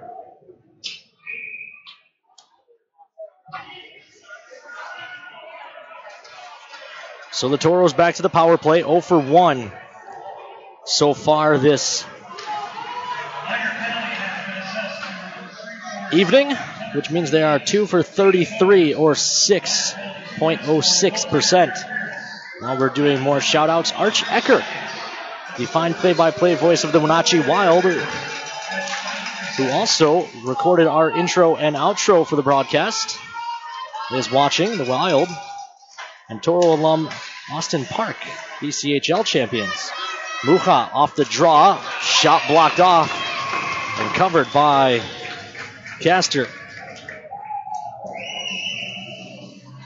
Happy to have you along, Arch. Draw will be to the left of Castor. 1:47 left to go on the penalty to homers for running in to Samu Lonkala. Loven on the draw. It kicks around. The Mudbugs control. It's flicked ahead. It'll be kept by Colby Enns. Enns down the wall for Adams. Adams moves it down in the corner. Loven sweeps along the far side. Mucha. Miro's pressured there. He uses his body to protect and then flicks down in the corner. It missed Loven. Adams finds it. Loven back up top, and the Toros can set it up. Enns has his pass blocked. Kept it for a moment, but then it's poked out to neutral by Fader. Sawchuk comes across the near side. Loven just carries into the zone, trying to bull his way to the front. A good stick by Procopio. Forces him to turn. Loven kept it. Now he looks for a tip. He doesn't get it from Alex Adams. Puck to the far side point. Nolan Sawchuk walks to the top of the umbrella. Saw with a shot. Tip goes just wide of the near post. In behind for Loven. Loven stepped into it. We'll have to battle for it there. It squirts to the far side. Mucha guides it back to Sawchuk. Saw near point. Walks the middle again. No lane. He leaves off Mucha. Miro comes back up for Sawchuk. Load him up. That stick's got goals in it. Now this is Enns. Down the wall. It's taken away and cleared all the way down. 45 seconds left on the Toro power play. 18:20 to go here in period number 2. Draw in behind. This is carried up ice. Foose dumps it into the far side. Castor out of his net. Guides it around to the far. Rosenbaum keeps it down the wall. Talbot keeps it moving for Lund. Lund back up top for Rosenbaum. Rosie comes across to Foose. Foose delays. Looks back for Rosenbaum. Rosie down for Dahlemer at the hash marks. Banks back up top for Rosenbaum. Rosie walks to the middle. Leaves back off for Dahlemer. Dahlemer walks to the far dot. Comes back up top. Rosenbaum, quick shot. Save made with a stick. Rebound into the corner. Hammered around to the near side, and Foose will have to retreat and retrieve. Bugs come full strength as Lonkala is out of his net to stop. 17.5 left to go here in period number 2. Toros lead 1-0 as Foose holds behind the Toro cage. Far side, Koss Koss muscles ahead and dumps it down into the near side corner. Clements back on it. Green takes it away, tries to cut through, but it's gathered in and controlled by Contessa. Contessa up the middle. Has trouble with his own man Procopio, then gains the red line and dumps it down. It comes to the side of the net. Lonkala flips it. It caught the glass. It was tipped. Mudbugs want a penalty. It would be a delay of game. The goaltender, the only player in the North American Hockey League not allowed to throw the puck over the glass without it being a delay of game.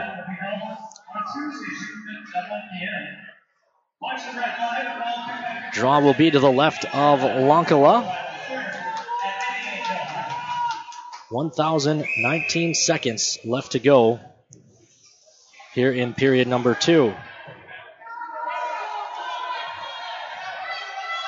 Lonkala and Pavel on the draw.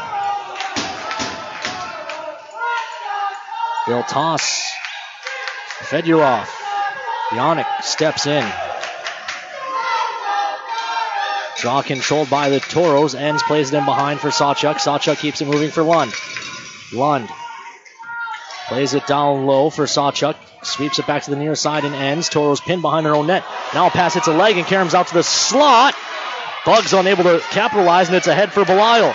Belisle looking to counter quickly. Gains the blue line and then rolls it down deep behind the net. Lund is tied up there. Moves to the far side. Transit, but Pavel steps into him. Pavel kicks it along the wall. Sawchuk pinching down.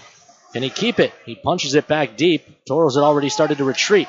Pass to the near side. Yannick plays out to neutral. Belisle takes it away before it got out and then keeps down the wall for Pavel. Pavel leaves off. Quick shot that flipped wide off the stick of ends. Belisle gives chase. Pavel pokes it along, but it'll roll to the far side. Transit. Lund speeds after him, but the puck's thrown out to neutral. Sawchuk has trouble with it, and that allows Yannick to gather it in. Saw crushes him along the wall. They fall down awkwardly, and Saw came down with an elbow on Yannick's head. Meanwhile, they dig in behind the net. Played back to the point. Mishandled there for a moment. That allows the Toros to recover. Shot blocked out front by Pavel. He one-hands it ahead. Adams gives to Mucha. Mucha gains the line. Feathers one in for the Toro captain, Alex Adams, but it's taken away from him by Lane, who was coming back. Lane to the far side. Banks ahead. Burnett watched by Foose. Foose poked at by Rosenbaum. Now that's thrown through the blue paint. No one there. Another shot fought off by Lonkala. Rebound given into the corner. Far side Fader from the hash marks. Holds. Now he just sweeps it up to the point. Mishandled there, and that allows Adams to get it and go. No, he can't. The defenseman fell on it for the Mudbugs and kept it in the zone. Now they'll jam along the near wall. Puck squirts free. Holmers gains it at the red line, tries to dump it in. It hits Rosenbaum in the leg. Rosie wins the battle, keeps possession, plays ahead from his knees. It's taken away. Bugs on the attack. They've got bodies crashing. No lane to put it there. However, for Holmers. Holmers plays back to the point. Procopio's shot blocked off by traffic, jammed off the outside of the cage. Defended nicely by Talbot at the side of the net. Clement with a long shot blocked off in front, and a cover by Lonkala, and then it was dug out from under the glove, and the whistle goes. Lonkala had the mitt on top. Perhaps a little bit of a quick whistle. I think he had the mitt on top before it was poked out by the Mudbug stick. 14:35. Either way, nothing towards the net. So not too much controversy there. 14:35 to play in period number 2. Toros still lead 1-0. Contessa and Loven, a pair of 9s on the draw. Mudbug bench asking the officials to wait a little bit longer before blowing the whistle. This is played back to the near point in Lane. Lane, long shot, that goes well wide to the far side. Aspelunt, follow-up try, that's blocked off by Traffic in front. Puck lays free in the slot, it's found by Lincoln Earn. Earn, who played his high school hockey in this building, flicks ahead for Dahlemer. It's blocked off and touched ahead. On the attack, Barnovsky shot save made by Lonkala. They dig on the near corner, thrown along the wall. It takes a weird carom off of Stanchion. Backhand try, comes to the side of the net. Toros find it. They bank out to neutral and relieve the pressure. Bugs seizing momentum right now. Toros need to get something going towards the offensive end. This is controlled now by Contessa. Plays ahead, and Sweden Van Sweden gains the line. McGinnis steps into him. Van Sweden spins it back, tries a shot. It's in. How did that one find the back of the net? Lonkola never saw it through traffic.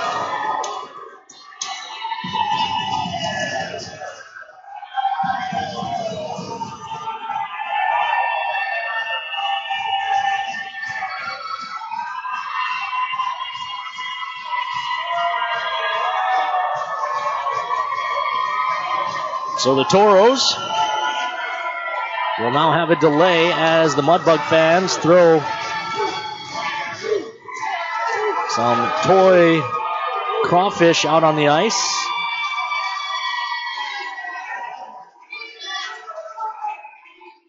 For their first goal of the evening. 1-1, shots even at 9 aside, 13:43. Left to play here in period number 2. You could feel that goal coming. The Toros were getting hemmed in. Sawchuk drops back for Enns. Enns dumps one in to the glove that's held by Castor for a whistle.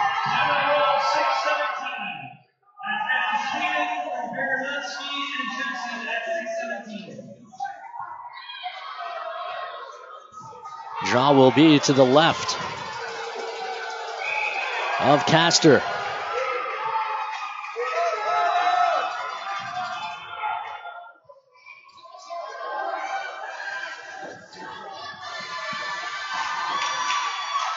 Bouncing puck in the far circle. Played to the wall. Rysonen pokes along. Green can't control. Bugs will look to go the other way. A delayed call coming. The Toros will be shorthanded. This is Cook. Cook in. And the Toros touch for the whistle.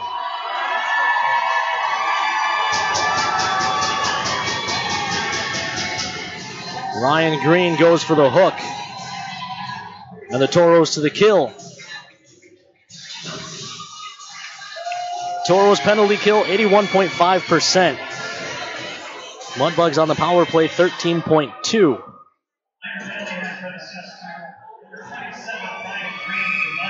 Draw will be to the left of Lonkoa.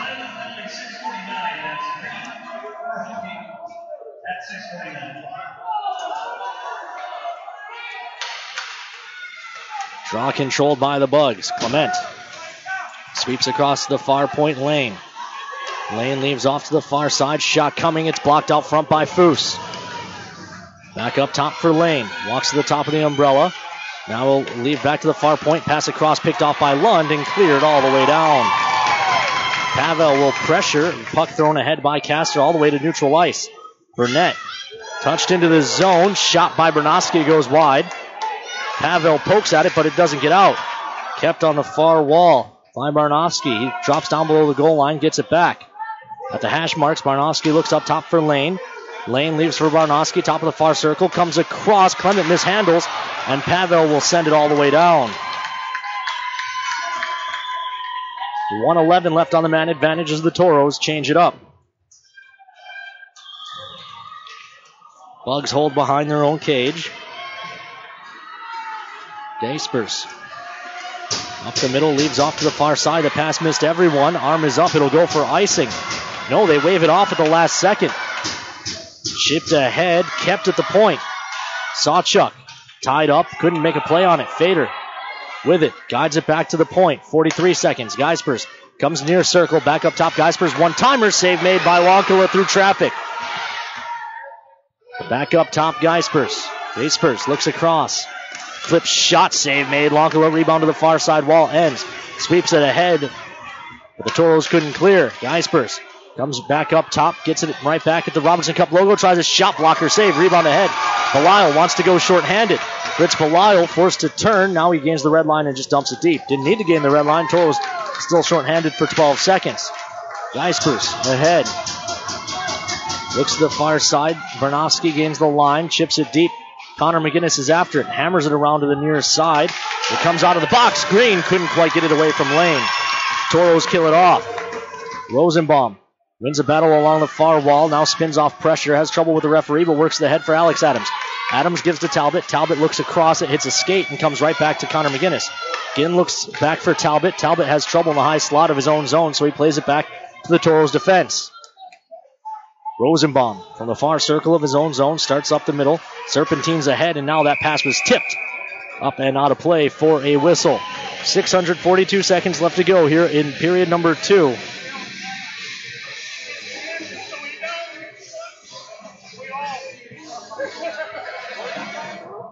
Draw will be in front of the Toro bench.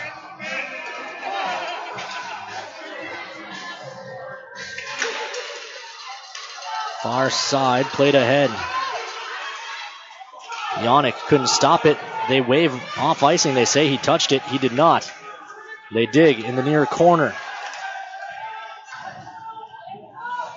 Puck along that far wall. They dig 2-by-2. Lincoln Earn joins the party, makes it a 3-on-2 scrum. Talbot has trouble. Foose steps in. Puck up the wall. Thrown right back in behind. Lincoln Earn finds it. 10-11 left to go here in period number 2 as it's flipped ahead. Alex Adams will save the race for icing.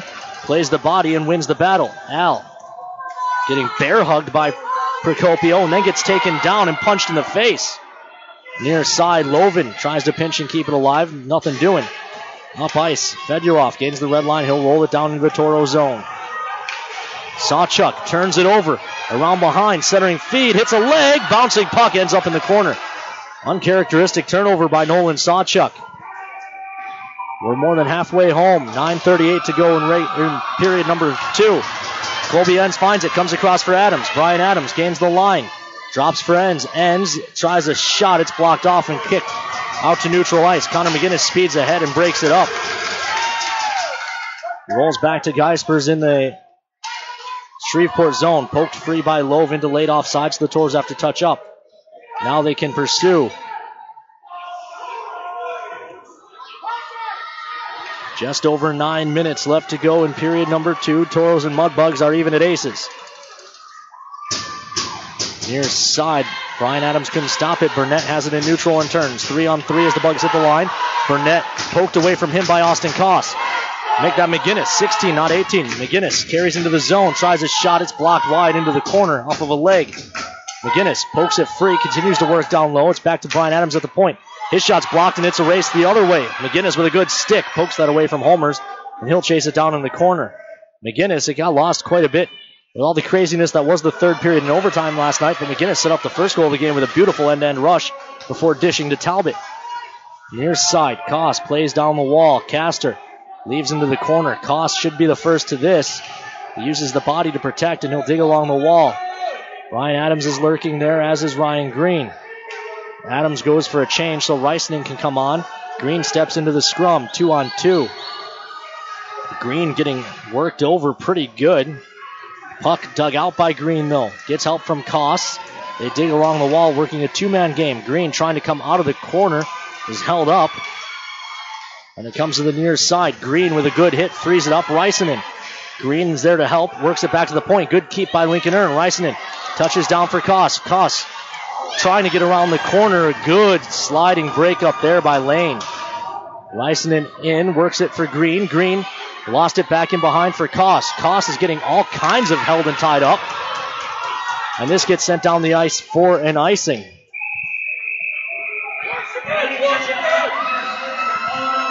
.7:26 left to go in period number 2. Toros get an offensive zone draw. Shots on goal, 12-9 in favor of Shreveport. Toros have just one. In the period, Bugs have 5. Second period has been the Toros' worst of the postseason. They've been outscored 12-6 and outshot 110-92. That trend continuing today. If they can limit the damage, gotta feel good about their chances. Toros have outscored opponents 14-6 in third periods. Dumped in behind. Near side, Burnett plays it in behind for Lane.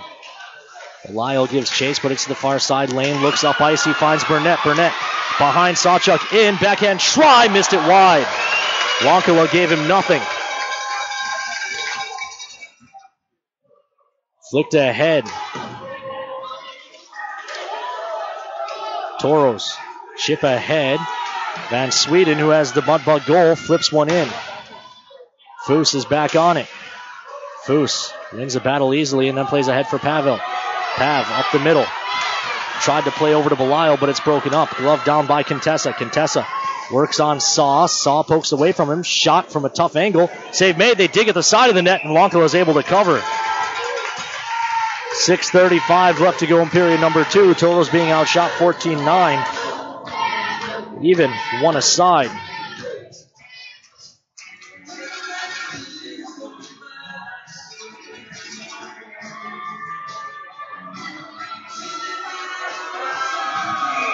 Draw to the left of Samuel.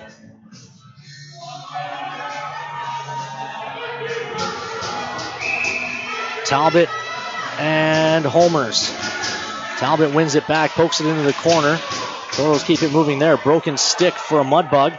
Gives the Toros some relief. Ends, holds behind the Toro cage. Broken stick laying menacingly at the side of the cage. McGinnis, near side, tries to chip around the wall to himself, but it's picked off. Forced to turn, defended nicely by McGinnis. The pressure coming still from Cook. Cook forced him behind. They jam at the side of the net, and it's covered for a whistle by Wonkala. 6:08 left to go here in the second. Toros and Bugs are aces.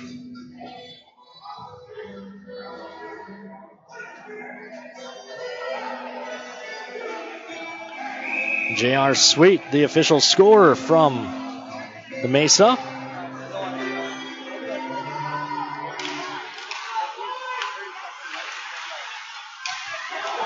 Checking in. Draw to the near side lane. Poked free. Far side Mucha. Flipped in by Adams into the near corner. Toros give chase. Bugs control. Quickly back out. Fedulov leaves off Yannick. Yannick into the middle. Broken up. Alex Adams has it. He turns Miro the other way. Miro has speed and gains the line against Aspelund. Aspelund forces him to turn. Adams can't kick to the stick. And the puck goes the other way. This is opening up a bit. Now Fedulov. Fedulov gains the line, hits the brakes, rolls it deep in behind. Yannick and Earn. Earn plays it to the far side, but Fader was there. Fader stepped into by Lovin. Adams digging there as well. Puck squirts free. Earn frees it up, uses the glass to bank ahead, but not out. Earn pokes at it, but the Bugs have it. Fader into the middle. Burnett. Shot goes wide. Rebound around to the near side. Uha hacks it ahead. Lovin finds it. The Toros assistant captain spins one up ice. It's blocked off and controlled there by Jordan Fader. He comes across for Jensen. Jensen dumps it in. Foos will retreat and retrieve for the Toros. He's pushed off the puck. Far side. Burnett trying to walk around the corner. Comes back to the point and Clement. Clement shot through traffic. Save made. It's loose and hacked at. Still loose. Kicks into the near corner. 4:42 left to go here in the second, and now a mishandle by Clements at the point. Brian Adams dogs him, but it's played ahead to the red line and swept back into the Toro zone. Wonkala flicks that along the glass to the near side. Brian Adams jumped on by Clement. Lovin there as well. Flicked along the wall. Nolan Sawchuk will retreat for the Toros. Moves it away from Van Sweden to the far side. Foos is there. Foos flubs it up the wall. It's kicked back. Sawchuk cancels there. Foos finds it and uses the glass to get this one high in the air and out to neutral ice. Toros are hemmed in. Contessa poked at, leaves off near side. Van Sweden. Shot, save made. Rebound. Karam's around off some bodies and ends up in behind. That was way too close. Down in the corner. Contessa comes out front. Loose puck. In some skates and then found by the Mudbugs and moved back to the point in the lane. Lane shot through traffic. That redirected twice and went wide. In behind the net. Contessa. 3:45 on the game clock. Another shot saved by Wonkala. Rebound hacked ahead, and it won't go far enough for icing. The Toros can get a change. Toros need the intermission. They've got just one shot on goal this period. They've allowed 7. Flicked ahead along the near side. Cook's tied up there by McGinnis. Feelwell finds it. He looks across.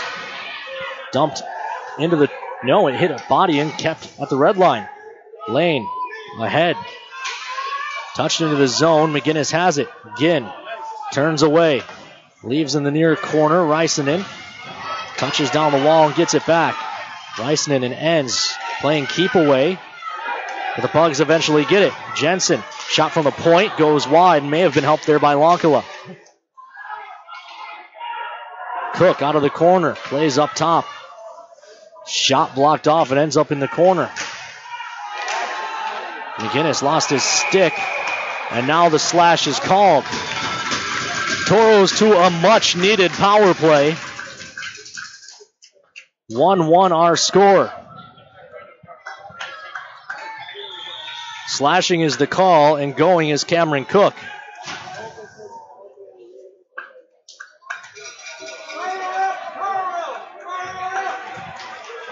Sawchuk and Enns behind Adams, Loven, and Mucha. 160 seconds left to go in the second period. Toros and Mudbugs even, one aside. Loven to take the draw against Quisenberry.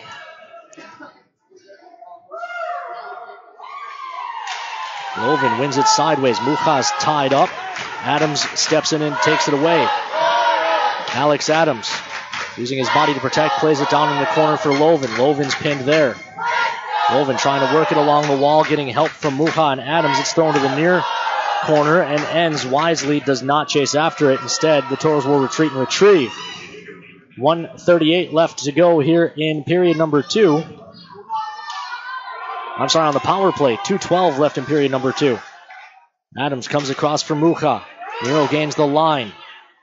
Hits the brakes at the hash marks. Tries to guide it back to the point, but it's taken away, and the Toros will once again have to chase. Lonkala stops it for Sawchuk. Burnett up on the pressure. Sawchuk starts up the middle. Crisscrosses with Dahlimer. Drops one back for Miro. Miro carries up the middle, leaves off Dahlimer on the far side. Dolly gains the line. Dahlimer into the middle for Mucha. It's blocked off and runs along to the near side. Enns has trouble, and now it's a race the other way. Burnett in short-handed alone. Save made by Lonkala. Rebound cleaned up by the Toros. 50 seconds left on the power play as the Toros slowly start up ice mid-change.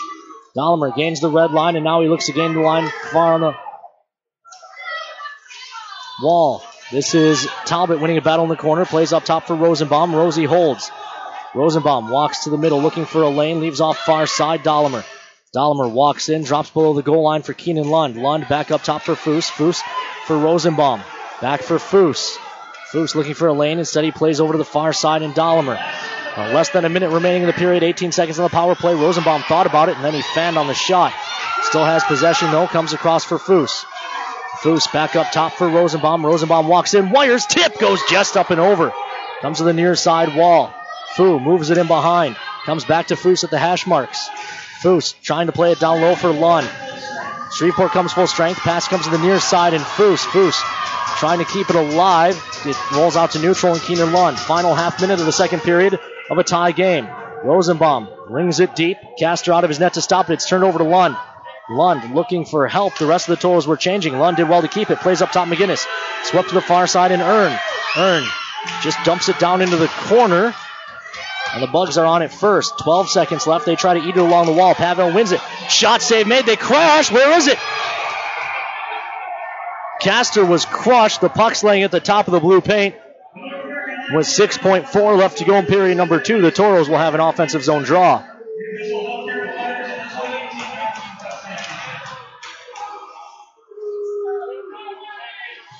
Or will they put the draw in neutral ice? They will put the draw in neutral.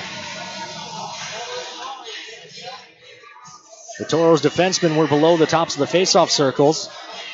That's just an unfortunate break because the Toros were attacking. It wasn't that they were trying to join the scrum. They were trying to get an extra body to the net before the whistle. 6.4 seconds left. Mudbugs, some confusion over who they want to take the draw. Barovsky will end up taking it against Pavel. Pav wins it back. D-to-D for the Toros, and Sawchuk will be content to backpedal and take a tie game into the third. Some pushing and shoving after the whistle.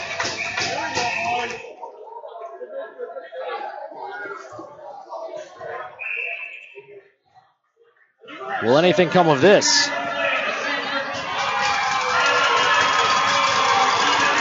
End of 2. We're tied 1-1. We've got Marty Murray on the bench. All right, Marty, the early point was very important because you guys had such a taxing game last night. But it's tied up now heading into the third. What changes need to be made? I think we just got to be on our toes a little more. I thought we were kind of a little casual in a lot of regards, and when they come that hard, that pressure does send to mistakes. So we got to get back to getting the puck behind their D. That's the strength of our game, and just making strong plays with the puck. I thought we were a little casual at times. All right, well, you guys are heading into the third period. All or nothing. What's the message you tell the team? Exactly. Leave it all out there. There's no tomorrow, so we got to leave it all out there today and in the third, and hopefully we'll capture Robertson Cup. Thank you. Once again, that was Stephanie Odie with Toros head coach Marty Murray. Joining me now, assistant general manager and head scout Chris Lonke. Chris, obviously not the period the Toros wanted, but the second period's been problematic all playoffs long. The Toros now outscored 13-6 in second periods. Fortunately, they'll never have to play another second period again. Makes sense, yeah. I mean, this game should be 1-1 based on how they played the second period and how we didn't play our game. So it's fair enough that it's 20 minutes for the championship, and we've been pretty darn good in the third period. We certainly have. We've outscored opponents 14-6 in third periods and 3-0 in overtime. So the Toros' chances as this game goes on seem to be pretty good still. Not pretty simple. That's what we're going to sell, like Coach said. Leave it all out there. We're going to have to shorten shifts up, but we got to simplify the game, like Coach said. I mean, we just got. They have 4 back. We're done stick handling. We need to go put it back behind them and go to work.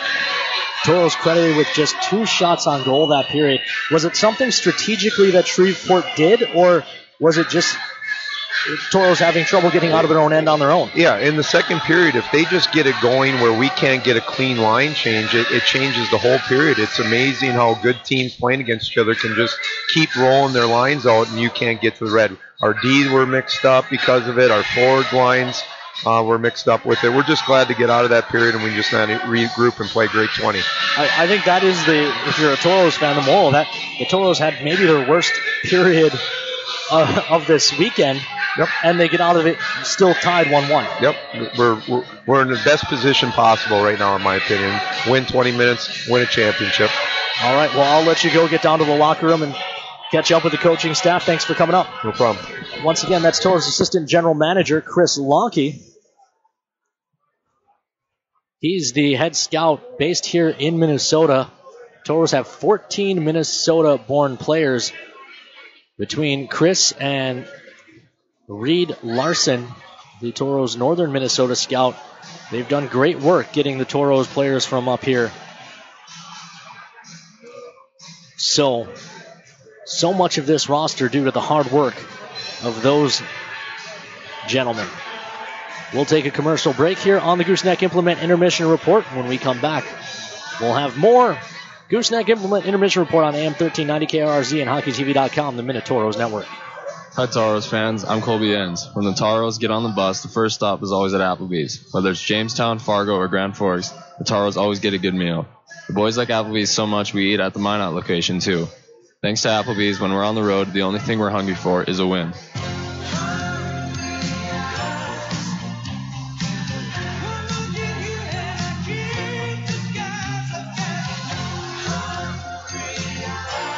Applebee's 2 for $20. Now that's eating good in the neighborhood. Whoa, what was that? That's the sound of someone getting one of America's fastest refunds from Liberty Tax. Hey, there's mine. Tired of waiting for your tax refund? Let the professionals at Liberty Tax help you discover America's fastest refunds. Find us at libertytax.com or call 866-871-1040 today to find a location near you. That's 866-871-1040. Liberty Tax Service, where we put the fun and the speed back into doing your taxes. America's fastest refunds from Liberty Tax. all in one place. You can get a fabulous coffee, the best burger in town, arrange a meeting for up to 30 people, and begin your next trip, whether business or vacation.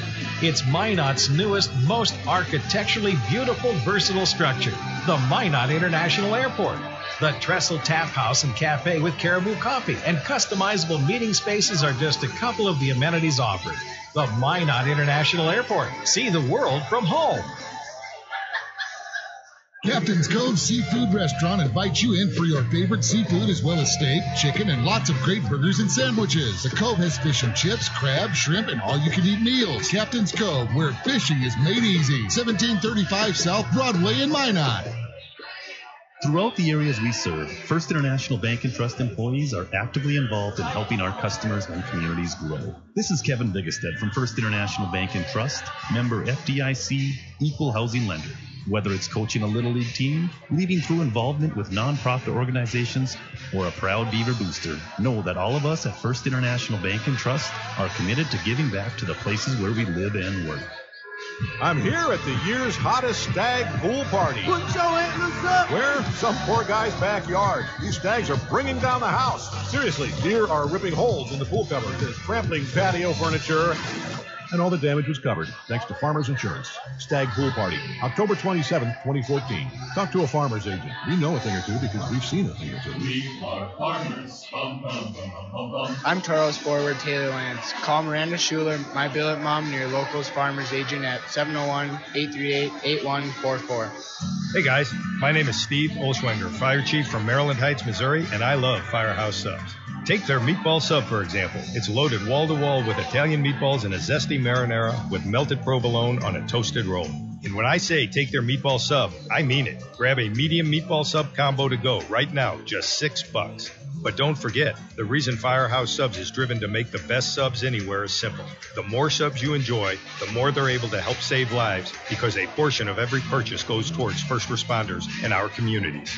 The Firehouse Sub Meatball Sub Combo. Medium meatball sub, your choice of chips and a 22-ounce drink. Get it hot and ready in our to-go box, now just $6 for a limited time only.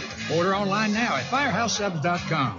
Firehouse Subs, founded by firemen. Firehouse of America will donate 0.13% of your purchases in 2017 at all U.S. locations to the Firehouse Subs Public Safety Foundation with a minimum donation of $1 million. For full details, visit firehousesubs.com. Take care of your feet, and they'll take care of you. The foot and ankle specialists at Trinity Health can help with both surgical and non-surgical solutions. So, patients who suffer from foot and ankle-related issues can say, "So long, heel pain. Catch you later, corns. Hasta la vista, hammer toes." Relieve pain now and help prevent future discomfort. Diagnosis and treatment is available today. Trinity Health, reinventing health. We live in such a fast-paced world. It's always go, go, go. When I'm out for a run, it's my time. It's the best way to start your day. Crossing the line to that marathon, it's the biggest reward you can get. I want my customers to achieve their goals and go above and beyond. I'm Nikki Ladegi, and I'm one of the running experts at Shields. Shields, when it comes to gear and expert advice, we're right there with you in Bismarck, Minot, Grand Forks, Fargo, and Moorhead.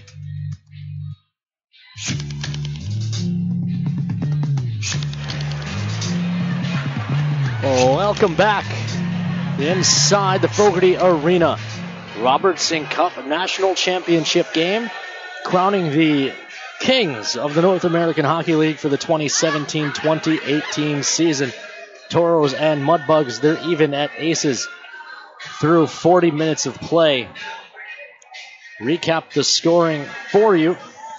Nolan Sawchuk at 9:31 of the first from Andre Pavel made it 1-0 Toros, and that was the score after one. But in the second, Brandon Van Sweden got his third of the playoffs. Robert Sparnowski and Nikolai Jensen, their fourth and third assists, respectively, drew this one even. Van Sweden's shot was just a flutter that went through a couple of high screens, and Samuel Onkala never even reacted to it. In fact, he didn't even go down in the butterfly. He was still in his position, didn't realize the puck was there until it was by him and in the back of the net.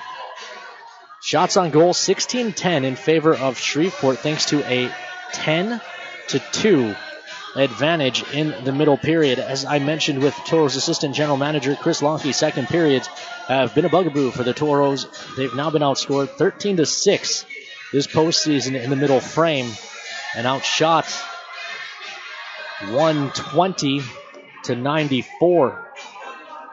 That's through 12 playoff games, so Toros giving up not a ton of shots, but not getting very many either in second periods. The good news, when tied after 2, the Toros are 3-0-0 in the postseason. Unfortunately, the Mudbugs, they're 4-0-1. That was an overtime loss for the Mudbugs. So both of these teams very good when even or leading going into the third period.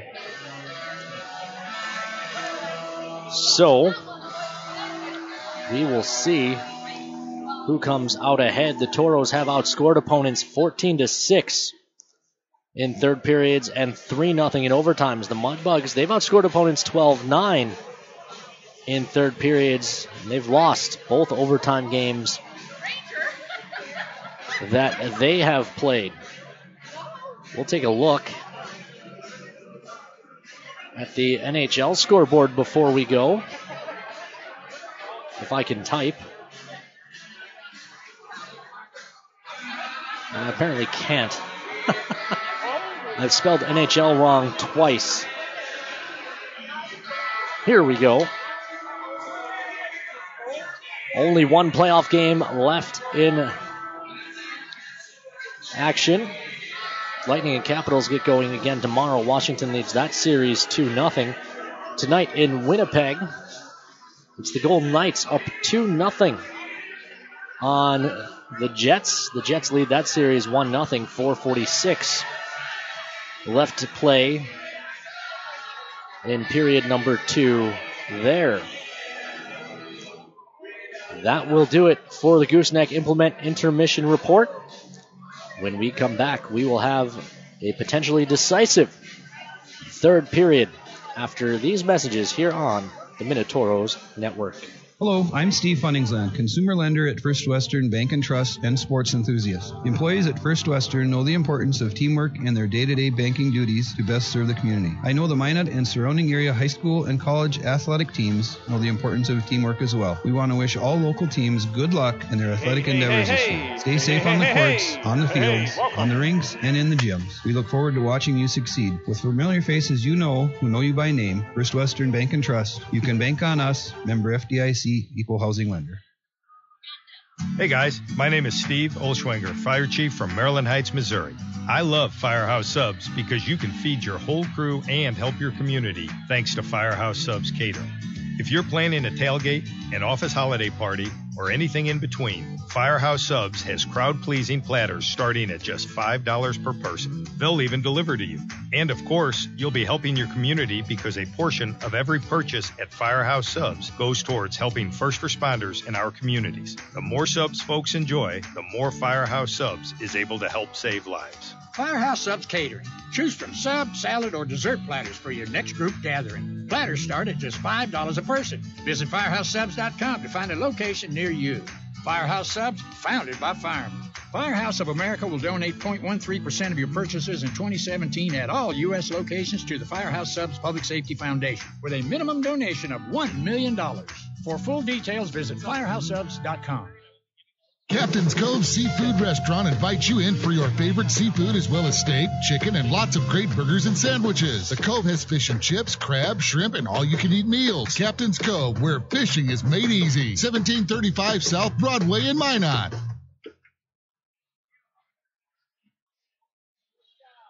Throughout the areas we serve, First International Bank and Trust employees are actively involved in helping our customers and communities grow. This is Kevin Vigestead from First International Bank and Trust, member FDIC, equal housing lender. Whether it's coaching a Little League team, leading through involvement with nonprofit organizations, or a proud Beaver booster, know that all of us at First International Bank and Trust are committed to giving back to the places where we live and work.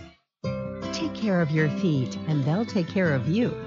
The The foot and ankle specialists at Trinity Health can help with both surgical and non-surgical solutions.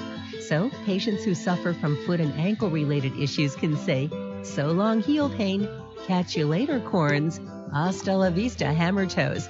Relieve pain now and help prevent future discomfort. Diagnosis and treatment is available today. Trinity Health, reinventing health. We live in such a fast-paced world. It's always go, go, go. When I'm out for a run, it's my time. It's the best way to start your day. Crossing the line of that marathon, it's the biggest reward you can get. I want my customers to achieve their goals and go above and beyond. I'm Nikki Ladegi, and I'm one of the running experts at Shields. Shields, when it comes to gear and expert advice, we're right there with you in Bismarck, Minot, Grand Forks, Fargo, and Moorhead. All in one place, you can get a fabulous coffee, the best burger in town, arrange a meeting for up to 30 people, and begin your next trip, whether business or vacation.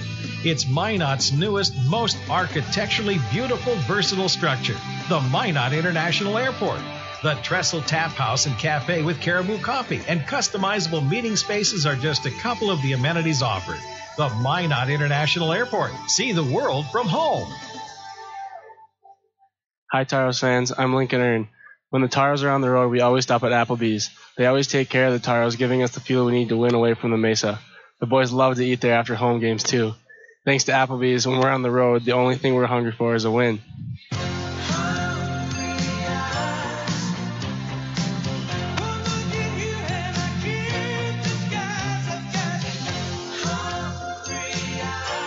Applebee's 2 for $20. Now that's eating good in the neighborhood.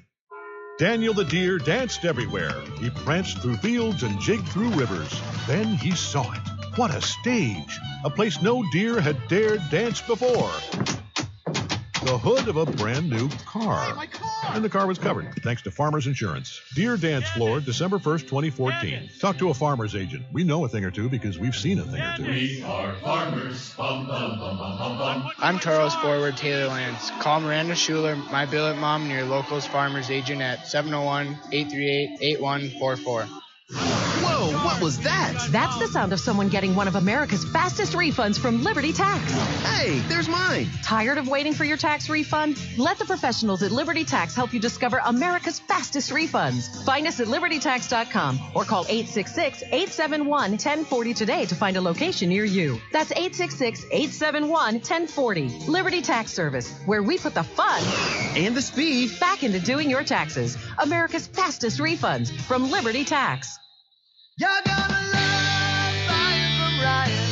Hi, this is Carson Wentz. While we have a couple seconds, I'd like to tell you why I'm a fan of Ryan Family Dealerships. They know the only way to win someone's respect, to earn their business, is by meeting and exceeding their expectations. That's why I buy my vehicles here. Whether it's sales, parts, or service, you can be sure they'll go the extra mile for you. Take it from me, you're gonna love buying from Ryan.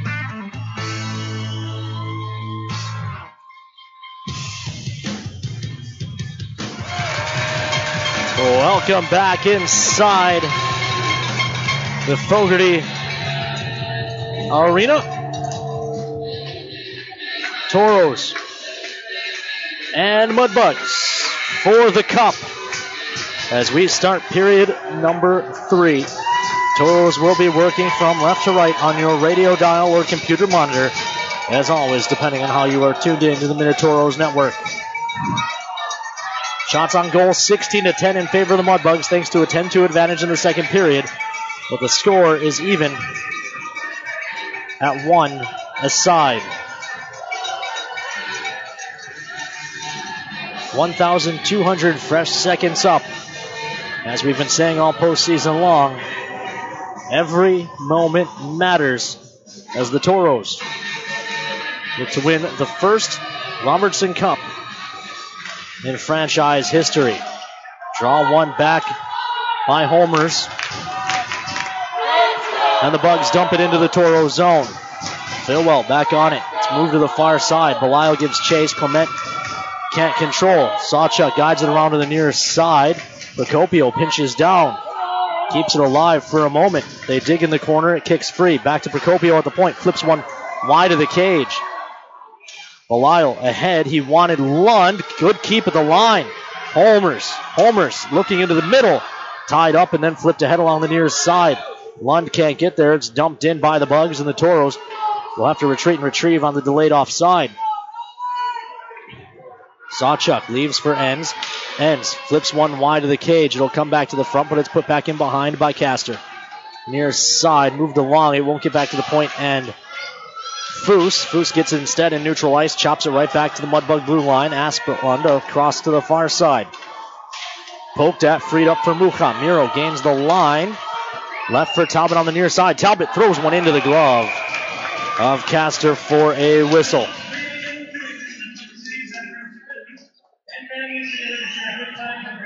(1-1) our score. 18:54 left to go here in period number 3.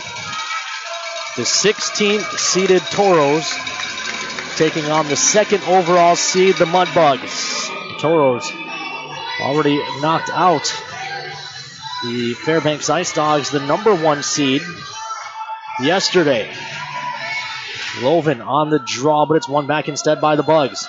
Played ahead to the near side, Barnofsky. Barnofsky gains the line. Delays, rolls it deep into the corner. Van Sweden after it there. He digs against Lincoln Earn. Earn pokes at it. They continue to move it, and Earn wins the battle. Earn out of the corner, moves it to the far side, and Adams ahead, not out. Shot gloved and held by Lonko. I think that was tipped out front. 18:33 left to go in period number 3. Shots now 17-11 in favor of the Bugs.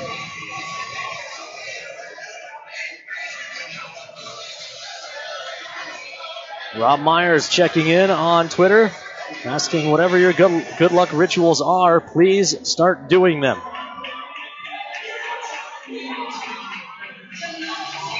Draw to the left of Samu Wankala. Loven. And it's won back by the Bugs. Poked out by Dahlimer. Not out. Good keep at the line. Thrown down into the corner. McGinnis moves it along. Dahlimer flips into the middle. Brian Adams turns and gives to Loven. Loven pushing play into the zone on the far side. Tries a drag move. Shot just wide. He had room on the near post. Rosenbaum looking for a tip. Loven's knocked down, however. And the Bugs take over. Up the middle. Transit gains the line. Tries to center. It's blocked off by Rosenbaum. Collision on the near side. Toros try to use the glass to get it out. They cannot. Puck loose at the top of the circle. Poke deep into the Toro zone. McGinnis will ring it to the far side, and Brian Adams delays. Now he'll just hoist. It won't go far enough for icing, so the Mudbugs Geispers has to play. He looks up the middle, tipped ahead. Holmers has it. Holmers shot blockered into the corner by Lonkala. Colby Enns chips off the glass and out. Geispers has it there. Looks across to the far side. Cook. And Koss cancel. Far side. Puck lays free. Bugs control. Cook. Shot blockered away by Lonkala. Rebound to the near side. Sawchuk wins it and plays around to the far side. Lane keeps it there. His shot goes wide. Rebound to the near side. Austin Koss has time and space. Kosser gains the red line and chips it deep. Green after it. Rest of the Toros peel off to change. Castor plays to the near side. Then it's thrown back to the far end lane. Lane pressured by Pavel. It's ahead for Holmers on the near side. Holmers speeds into the zone. Watched by Foose. Looks in the middle for Faders. Shot save made by Lonkala. Rebound controlled by Foose. He plays it ahead. Green overskates it and then pokes it free for Lonkala. Lonkala guides it in the corner for Earn spun off the puck. Help comes from Belisle. Belisle chips ahead. Not out. It kicks back down the wall. Gets through Belisle and it's controlled there. In behind the net. Back to Procopio at the near point. Procopio, long shot through traffic. Tip, it's in. Procopio gives the Mudbugs a lead here early in period number 3.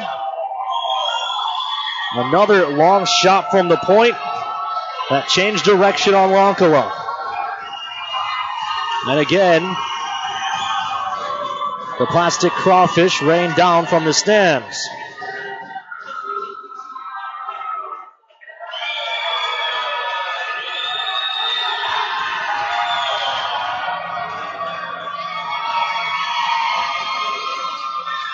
Do the Miracle Minotauros have another one in them? The Toros trailed by 2 in the third yesterday. Draw one back by Contessa. Rung to the near side. Out to neutral. They find Mucha. Miro into the zone. Delays. Tries a shot. It's blocked off into the corner. Down low. The Bugs win control. It's played up along the far side. McGinnis lost it along the wall. Centering feed. Good tie up by Talbot. Talbs along the near side. Plays it back. Carried in now by Contessa. McGinnis spins him down. Near side. Poked at, and the Toros clear. Loven poked free. Muha throws a shoulder on Yannick, but it's controlled by Lane. Lane on the attack. Shot goes wide. Rebound to the far side. Adams. Adams flicks it ahead. He's tied up, and now back on it is McGinnis. McGinnis plays it around behind for Rosenbaum. Rosenbaum uses the glass to bank that out to neutral. Bugs are on it there. Geispers. Geispers ahead. Yannick. Yannick turning. Gives to Transit. Transit winds. Fires. That goes up off the blocker and then the glass. Toros look to turn quickly. They have trouble getting out. Puck freed up. Loven lost it in a stray stick. Gets help from Colby Enns. Enns speeds up ice on the far side. Hits the brakes to lose a forechecker and then comes across for Rosenbaum. Just under 15 minutes to go in regulation. Toros need to find one at least. This is dumped in. Cook. Dogged by the Toros. It's poked free along the near side. Holmers dumps it in. Lonkala out of his net to stop. Sawchuk has trouble. It's taken away. Quick shot goes wide. Rebound around to the near side. Procopio. Procopio throws it down the wall. Green tied up. Enns is there. Enns gives to Sawchuk. Saw gains the red line and dumps it in. Green after it. Near side, it hits the official. That allows Costa to gain possession. Throws it on net. Luce at the side and able to cover is Castor.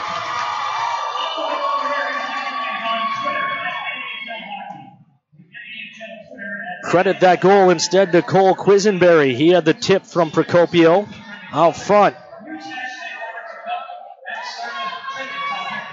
14-17 to go here in period number 3. Toros being outshot 22-11, doubled up in goals as well, 2-1. Draw into the corner. Keenan Lund finds it. Lund tied up. Pavel digging down low. They continue to dig. It squirts free into the corner. Belial thought about it, now wisely backs off. Chipped ahead. Bugs looking for more. Dumped down into the corner. Lonkala out of his net will stop it. Lonkala guides it around to the near side. Fader stepped into by Pavel. Earned there as well. Foose plays the body. They dig along the near wall. Thrown around to the far side. Lane keeps it at the point. Shot it down into the corner. Fader looking up near point. Aspelund shot. Save made by Lonkala. Rebound around to the near side. It's ahead. Pavel and Lund trying to work it out. Belial as well. Burnett chips down the wall. Foose after it. They tie up along the wall. Near side. Taken away Keenan Lund. Lund speeds up ice. Keenan Lund cuts into the zone. Tries a shot. It's blocked up and out of play. It was tipped, so the draw stays in the offensive zone.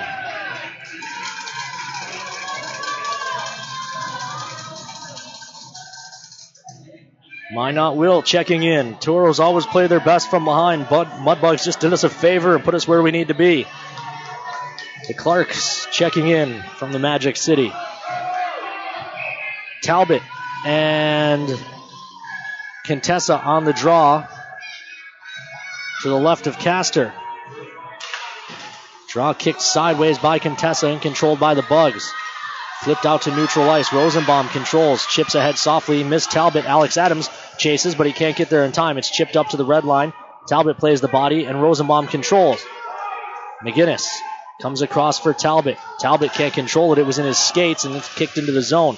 Flip right back out. Contessa mishandles. That can't be an offside. It was put in by the Mudbug player.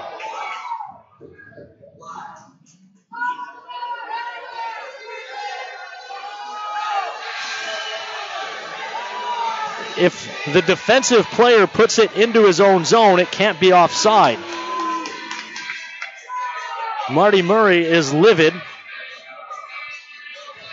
Nonetheless, the draw as well should be in the offensive zone at least, but they won't even give the Toros that. Talbot and Fedulov on the draw. Rosenbaum rings it in. Castor out of his net to stop that. Played along to the far side. Talbot working down low against a trio of Bugs. Adams steps in to help out. Alex Adams wins the battle. Thrown in behind. Talbot ties up there with Aspelund. Miro pokes it free. Miro using his body to protect. Leaves it back into the corner for Talbot. Talbot tied up. Alex Adams gets help from Mucha. Mucha tries to shovel it back to the point, but it's taken away. Bugs will look to race the other way. This is Yannick. Yannick in. Shot blocked off into the corner. Muha's the first to it. He's pushed off the puck, however. It's in behind for Rosenbaum. Rosie starts the Toros. Captain Alex Adams up the near side. He looks in the middle. Muha can't control it. Transit turning. Just dumps it down into the Toro zone. McGinnis forced to play. He's hit hard along the wall. He spins it along to the far side. Brian Adams. Brian Adams on the attack. Adams shot blocked by traffic into the corner. Dahlmer. Dahlmer looking to the point. It was too hot for Colby Enns. It would have been a delayed offside. Really smart play by Connor McGinnis with that pass out of the zone. Loven walks in, wires just wide. Sawchuk flips one back down into the corner. Dahlmer gives chase. He's walled off. Banked ahead along the near wall. Feel well ahead. 11:23 left to go here in the third as that's put to the side of the net. Bugs can't get it to go. In behind for Colby Enns. Now I imagine we'll start to see pressure back off a little bit from the Bugs as they'll look to force the Toros to work hard to get the game-tying goal. 664 seconds left to go as Sawchuk delivers a big hit on the far side. Reisman trying to turn with it. Quisenberry plays it back to Geispers. Geispers. Glass and not out. Enns kept it. Chopped it down low. Green gives chase against Jensen. It's over to the far side, however. Burnett tied up by Koss. Koss wins the battle and plays it down the wall for Green. Green trying to work it to the front, but it's cut off. Reisman plays the body on the far side, but able to squeeze through the check with possession are the Bugs. Shot save made by Lonkala. Rebound given. Follow-up try. Gloved and held by Lonkala out aggressively to take that away from Aspelund. 10:32 left to go here in the third. Toros trail by 1.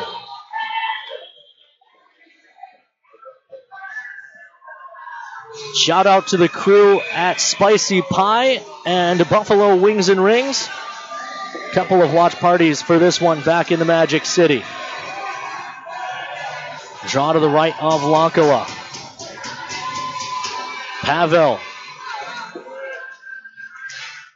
One back by the Bugs, however. Controlled by Marnovsky. Shot blockered up and out of play. The Mudbugs have scored 2 goals in every game they've played here this weekend. The Toros hope that holds and that they are done, so that the Toros can try and fight their way back into this one, only needing 1.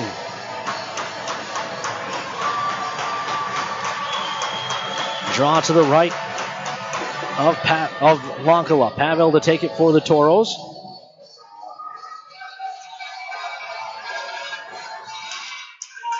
Draw controlled by the Toros. McGinnis plays off to the far side. Belisle along the bench, forced to turn, comes back to Rosenbaum. Rosie gains the red line, chips it in. Pavel will give chase. Castor out of his net to stop. Lets it roll. Belisle couldn't get it towards the front. Far side, Bugs are out. Contessa carries over the red and the blue. Gains the line, watched by Rosenbaum. Tries a shot, it goes wide. Belisle has space on the far side, and he'll push play the other way. Comes into the middle for Lund. Too hot to handle. Chopped off to the far wall. Belisle just throws one on net that's blocked up and out of play by Castor for a whistle. 9:52 to go here in period number 3.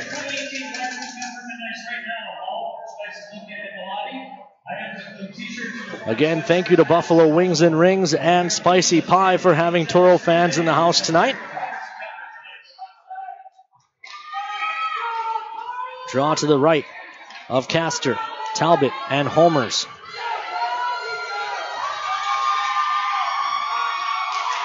.50 draw. Lays free. Finally dug out by Lane.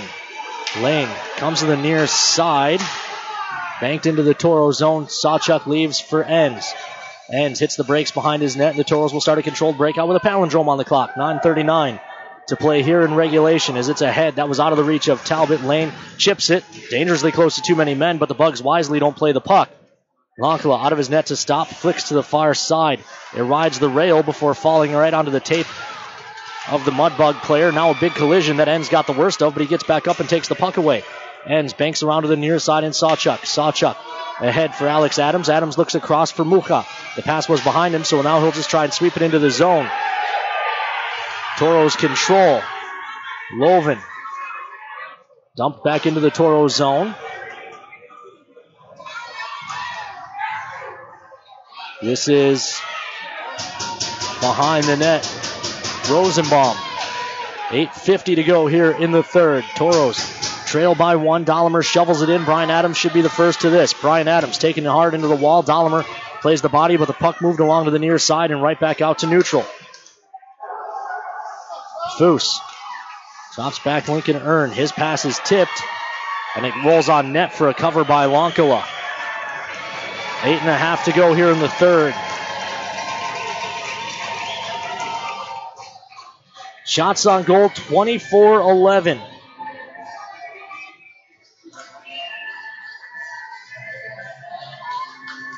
Loven. And Contessa on the draw in the Toro zone.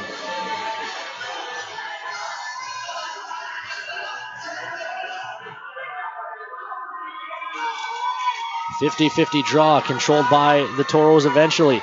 McGinnis gives to Dahlimer. Dahlimer looks up ice and finds Brian Adams. Adams can't pull the trigger on a shot. He'll chase it down into the corner. Moved along to the near side. Dahlimer down the wall. Couldn't control. Loven trying to free it up. It kicks free. Contessa leaves it for Jensen. Jensen dumps it in. Around to the near side. Poked at. Big hit by Rosenbaum. 8 minutes left in regulation. McGinnis forced to turn as the Toros are mid-change. Rosenbaum starts up ice. Comes across for Green. Green rolls it into the zone. It's poked right back out. Rosenbaum steps up, delivers a hit. The puck is out to the Toro blue line. McGinnis holds there. Again, ahead for Koss. Koss rolls it into the zone. Risenen and Green give chase. Castor out of his net to stop. Risenen ties it up. Green can't get it to the front. He battles with Homers. They go into the wall together. Meanwhile, it's ahead for Cook, and Cook throws it into the Mudbug bench for a whistle. 7:29 to go here in period number 3. Toros need to find some offense.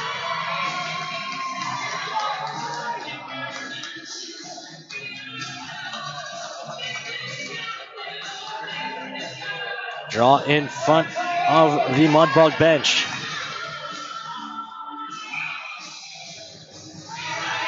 Pavel line. He'll take the draw against Quisenberry. One back by the Bugs. Banked ahead. Fader touches into the zone. Right back out by the Toros D. Quisenberry takes it away though and plays back to his defense, and it's banked to the far side red line. Touching the zone, won't go far enough for icing. Ends. Delivers a hit on the far side. They'll scrum for it there. The Bugs dig it out. Banked back to the point. Long shot blocked in behind. Thrown in behind the Toro net. Colby Ends finds it, looks to skate out of trouble. Now we'll leave it for Sawchuk. 7 minutes remaining as it's ahead for Keenan Lund. Lund gains the line, cuts to the middle, drops for Belisle. Belisle breaks wide, cuts across. Jam play at the side of the net, and the whistle goes. Belisle just ran over Castor, trying to drive the net.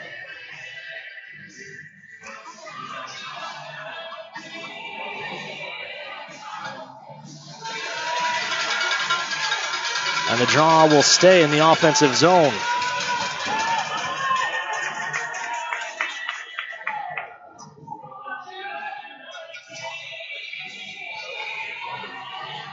They'll move it out to neutral.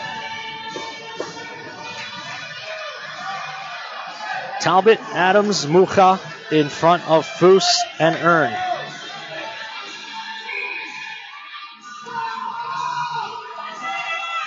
Contessa to take it for the Bugs. 6:49 to play here in period number 3. 50-50 draw. Toros controlled off the draw.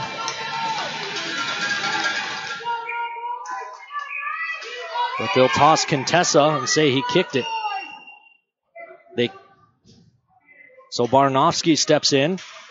Talbot again will take the draw. Won it sideways. Adams hacks it to the far wall. Lincoln Earns on it first. He shovels it down into the zone. The Toros give chase. Big hit on the near side. Meanwhile, out in neutral ice, Earn was still tied up with the player he hit. Mudbug fans are livid. Foose leaves for Lincoln Earn. Link comes to the near side. Earn banks ahead. Touch into the zone doesn't go, and now the Toros have to retreat and retrieve. 6:20 to go as Foose carries ahead, flips one on net, bouncing puck, played into the corner by Castor. Adams tried to get it to the front, but it never got there. Pinching down the wall is McGinnis, but the puck's out to neutral. Rosenbaum delays. He's the only Toro on the ice as the Toros are mid-change. Now they'll pursue after it. Near side, Loven trying to poke it free from Lane, but it's thrown along the near wall. Bugs break the forecheck and start up ice. Fewell tied up and then throws it down into the corner. Rosenbaum's on it, guides it around to the near side, and Dahlemer leaves for Loven. Loven pushes play into the zone. Grant Loven trying to bull his way to the front. He's tied up. Now he throws one in front. Bouncing puck. Rosenbaum finds it. Rosie's shot goes wide. Brian Adams tries to get it to the front, and now the net had come off for a whistle. 5:26 left to go here in the third. Pavel line out in front of Enns and Sawchuk. 24-12. The shots on goal. Just like the shots, the Bugs have doubled the Toros up in goals as well, 2-1.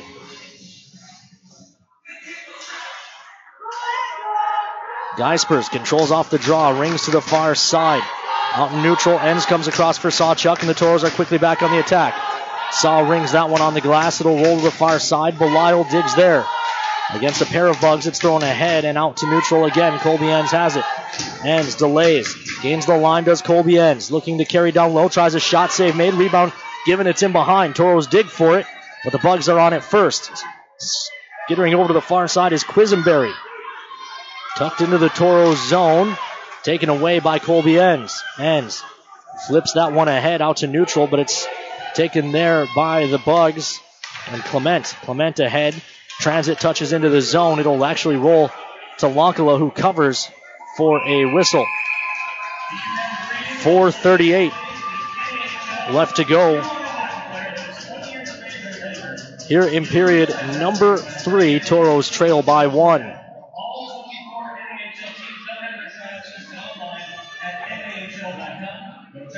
Toros have just 5 shots on goal since the end of the first period. We wonder if having to play the extra game yesterday is starting to get to them. 4 games in 4 days. The Mudbugs, by virtue of their sweep, had a day off yesterday while the Toros played that overtime war with Fairbanks. Meanwhile, Toros control off the draw only for a moment. Comes to the near side. Taken away. Talbot ahead. Bouncing puck. Into the zone. Mucha, and that's whistled offside. 4:25 to go here in the third.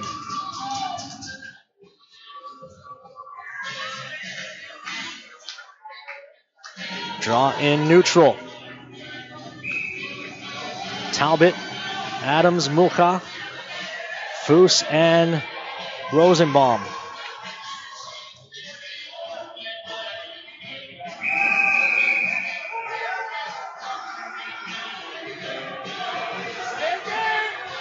Draw in front of the Mudbug bench. Talbot wins it. He apparently kicked it. I thought he played it with the stick and then the foot.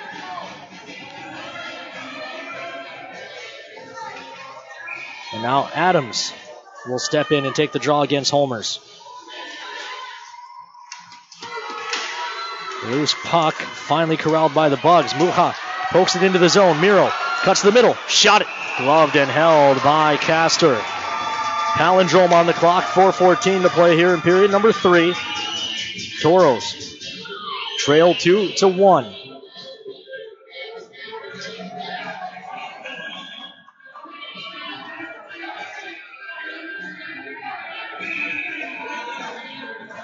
Draw will be to the left of Castor. Talbot line stays out, now in front of Enns and Sawchuk. Talbot wins it back, but then it's poked down into the corner. Lane finds it, tries to throw up the wall. Adams cuts it off. They dig along the boards. Talbot back to Adams. Quick shot that goes wide. Rebound to the far side. Sawchuk down the wall. Can't keep it, and it's out to neutral. Colby Enns has it there. Enns delays. Dumps it in. Toros chase after. Loven line. It's thrown up the middle. Taken away. Dahlimer plays it back to Enns. Enns steps into one save made. Rebound loose in front. Toros can't get it to go. Enns finds it. Delays. Shot that goes wide. Rebound side of the net. Hacked at. Castor shut it down. 3:41 to go here in the third. Bugs exit their zone and softly chip up the wall. Mucha with it in his own end. Plays back for Colby Enns. 2 grade A chances there for the Toros. Stretch pass picked off at the red line. Baranovsky leaves in Contessa. Contessa in. Shot. Gloved and held by Lonkala. 3:21 left to go in the third. Shots now 25-15.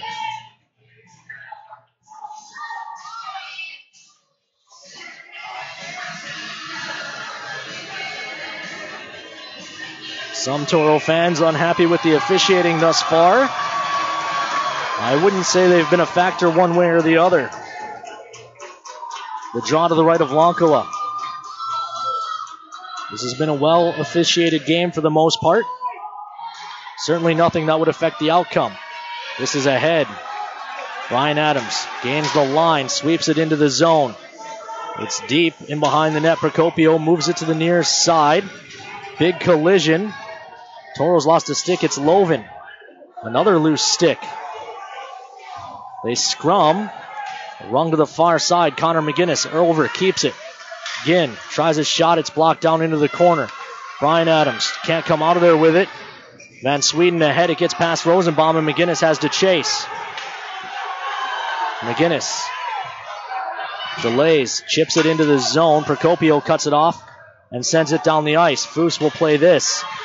2:37. It's ahead. Lund touches it into the zone. Apparently he did not. So it's an icing with a palindrome on the clock. 2:32 to play.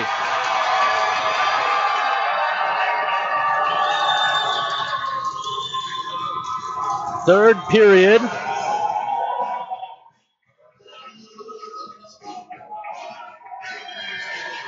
They've got McGinnis coming back out off the icing for Sawchuk. Draw to the right of Lonkala. Let's go Toros. Ringing out from this mostly Toro crowd. McGinnis rings it around behind for Foose. Far side, Belisle pushes plays, forced to turn. Belisle comes across. Forced wide at the red line. He'll flip it in, but it's into the glove of Lane, and Lane holds. He'll use the glass to send that down the ice. Races on for icing, and Sawchuk wins it with 2:09. Make it 2:08 left to go. Clock operator here has had a slow trigger all weekend.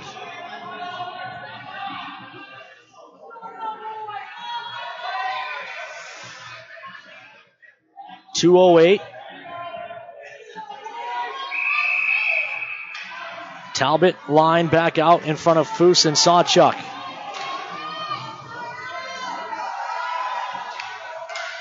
Talbot wins it back, pushes it to Foose. Foose looks across for Sawchuk. Saw flips one wide of the cage. It checks up in behind. Toros can't find it. Bugs do. They play it to the far side. Again, the Bugs will be content just to flip it out. This one won't go far enough for icing, so Foose has to play. Under 2 minutes to go. Sawchuk will wind it up around behind the Toro net. Saw up the middle. Nolan Sawchuk gains the red line and rings it into the zone. Caster out of his net, fails to stop. Rings around to the near side. Adams steps into the body. Muha finds it. Miro plays up top. He missed Sawchuk. Extra attacker on. Net is empty for the Toros. Played up the wall for Dahlimer. Dahlimer turning through neutral ice. Dahlimer pokes it into the zone. Dahlimer's tied up, but he digs along the wall. This one's flipped up into the rafters for a whistle. Draw will be back in the Mudbug zone. Timeout taken.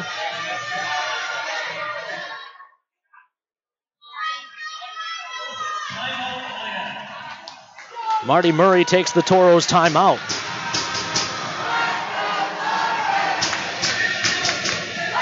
Two to 1 the score. 1:22 left to go here in period number 3. Toros need to find 1 to force overtime. Nolan Sawchuk opened the scoring. 9:31 into the first from Pavel. For Saw was his 5th of the season. Pavel his 4th helper. Brandon Von Sweden drew the Mudbugs even in the second from Barnowski and Jensen.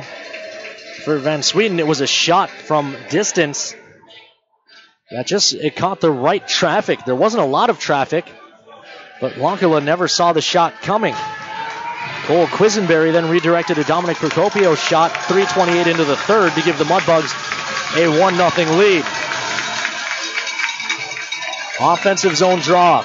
Talbot, Dahlimer, Mucha, Lovin, Sawchuk, and Adams. The 6-pack that Marty Murray has pulled from the fridge for the final minute 22 of this one. Lane and Procopio will be behind Quisenberry, Fader, and Burnett for the Bugs.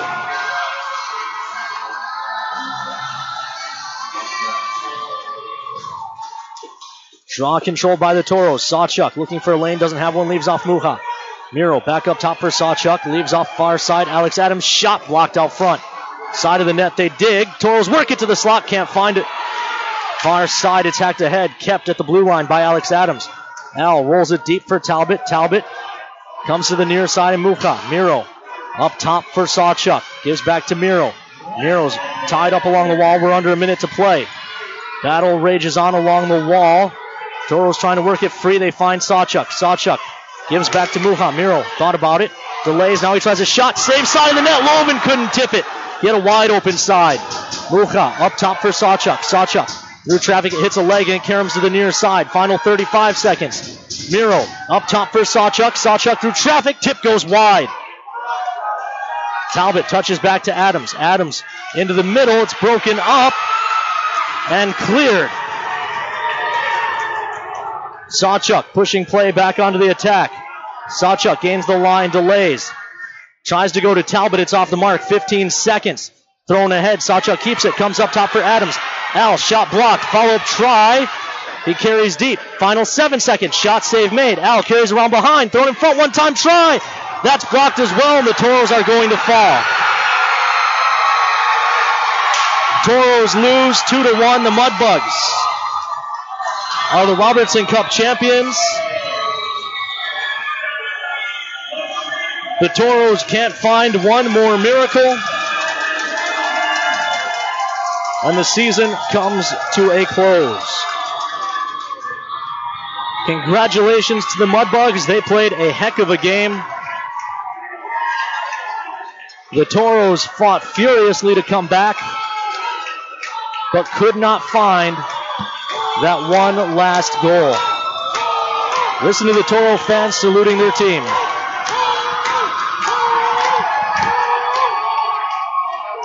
We will take a commercial break. When we come back, we'll have the post-game festivities here on the Minotauros Network, AM 1390 KRZ, and HockeyTV.com. Hi, Toros fans. I'm Colby Enns. When the Toros get on the bus, the first stop is always at Applebee's. Whether it's Jamestown, Fargo, or Grand Forks, the Toros always get a good meal. The boys like Applebee's so much we eat at the Minot location, too. Thanks to Applebee's, when we're on the road, the only thing we're hungry for is a win.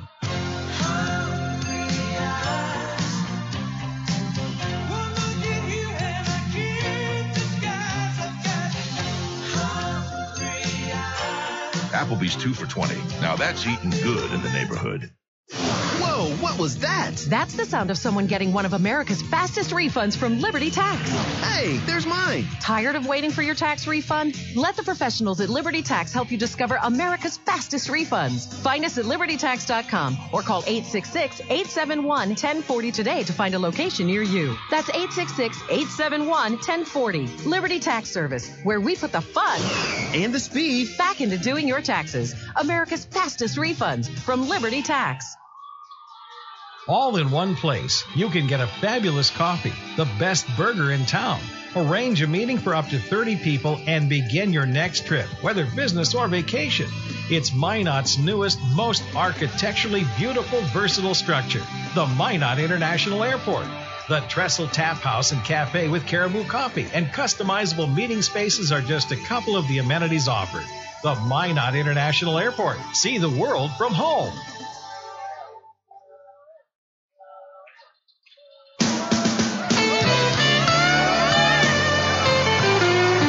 Welcome back inside the Fogarty Arena. The Toros fall by a score of 2-1. Get outshot 25-16. Nolan Sawchuk with the lone marker for the Toros. It wasn't enough, as the Toros will fall in the championship game, but have nothing to hang their heads about. This team was the 16th seed overall in the postseason and fought their way through so much adversity. We talked about it at the top. The Toros were a last-place team at the league's Christmas break.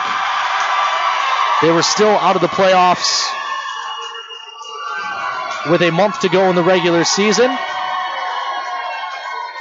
Their goaltender was ill. Their other goaltender had been booted from the team, and this team still fought back. This team appeared dead when Aberdeen took a 2-1 lead in the first round. This team appeared dead when Fairbanks took game one in the semifinals. And it wasn't until the third period of the final game of the season that the Toros ran out of magic. We'll turn you over to the PA system and come back with more post-game show after the Mudbugs are presented with the cup.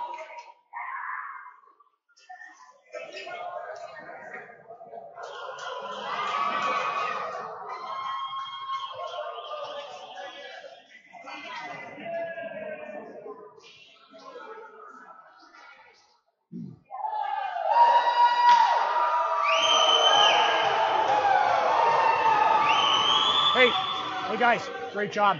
Great job.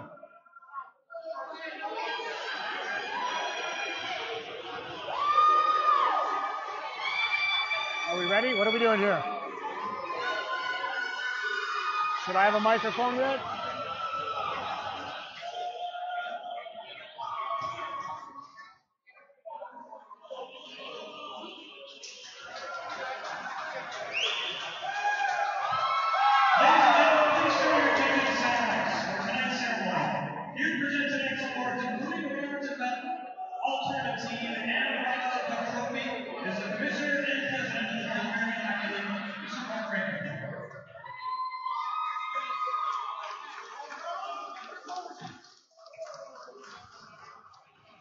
Well, I'll tell you, what a great way to finish 745 games in the 2017 NAHL season. Great location, great fan and scout turnout. Everything was tremendous from the Fogarty Arena. Thank Rob Hall and his staff who helped make this an unbelievable event. Let's give him a round of applause.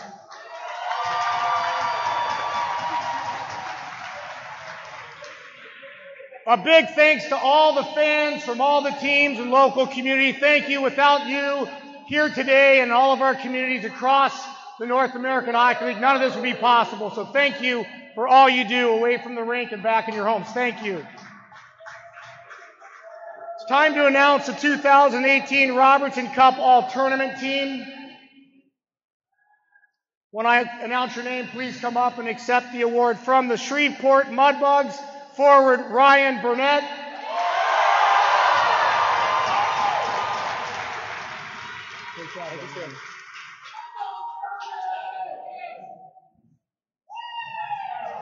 Thank you. From the Minot Minotauros, forward, Marislav Muha. How'd I do?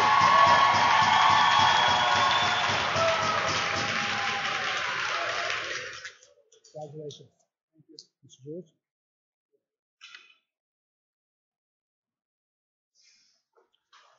From the Shreveport Mudbugs, forward, Brendan Van Sweden.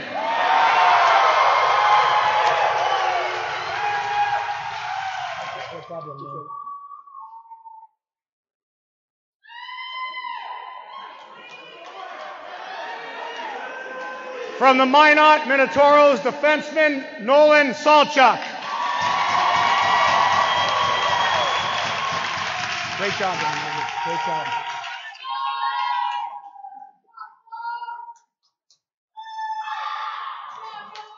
From the Shreveport Mudbugs, defenseman Dominic Procopio. Great job, man. Absolutely. Thank you.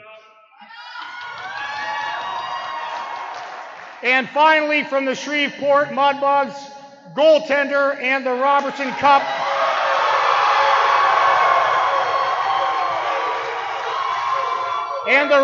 Cup Most Valuable Player, Jackson Castor.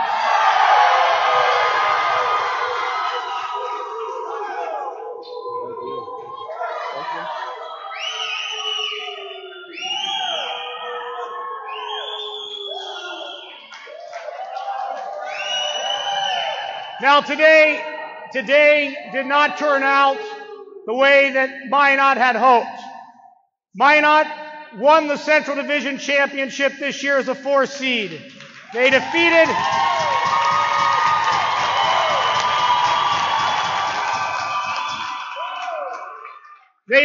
two number 1 seeds to get to this game today, as well as defeated the number 1 ranked Fairbanks Ice Dogs, and one of the most unbelievable series we've ever experienced.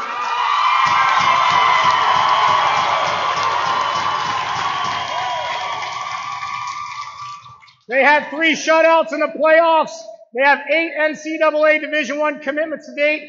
You guys have nothing to be ashamed of. You should be very proud of your this year. Congratulations to Governor Brad Porter and head coach Marty Murray for all your successes this year.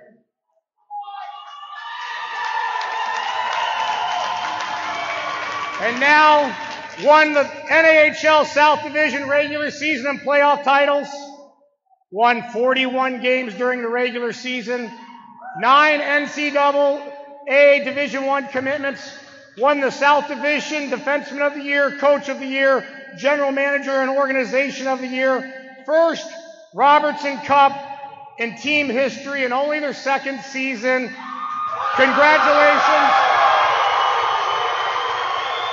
Congratulations to Governor Tommy Scott, General Manager Scott Musket, Head Coach Carlos Rinis. Will the captains of Shreveport please come forward to accept the Robertson Cup? Great job, young man. Is it just you? Is anybody else coming up? Ladies and gentlemen, Shreveport Mudbugs, your 2018 Robertson Cup champions. Careful.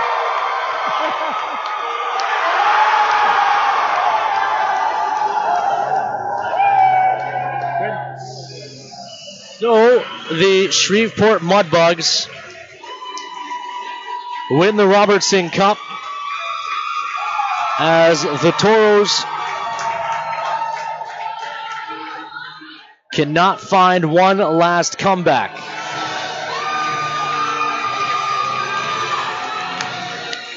Again, Nolan Sawchuk with the Toros' only goal of the game. It came at 9:31 of the first. It was his 5th of the postseason. For his efforts, Sawchuk was named to the all-tournament team, as was Miroslav Mucha.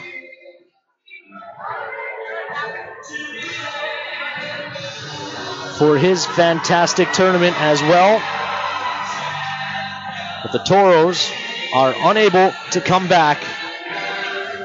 It is their first loss when tied or leading heading into the third period. But the numbers, as we say, haven't mattered all season long for this group.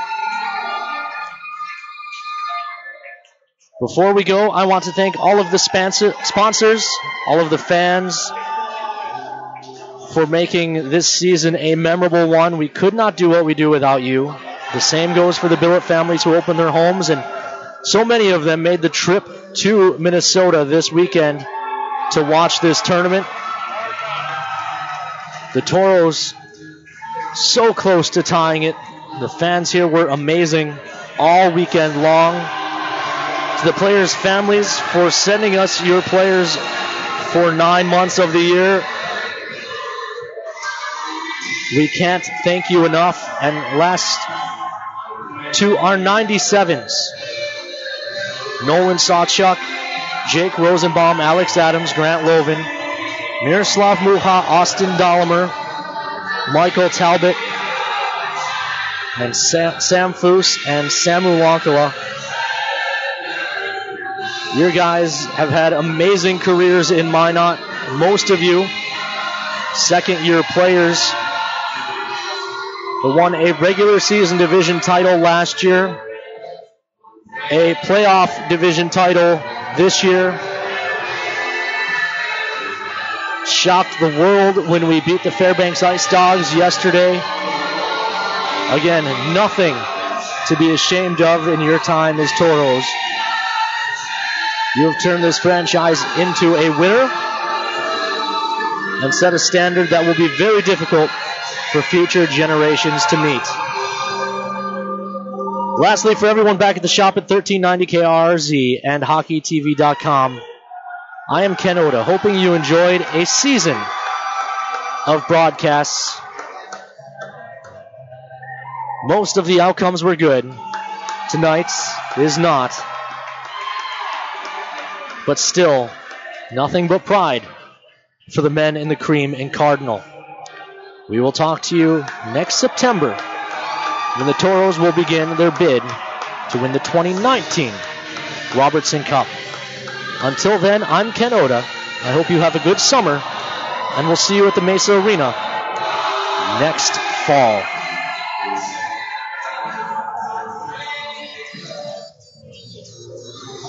This has been a presentation of Minotauros Hockey.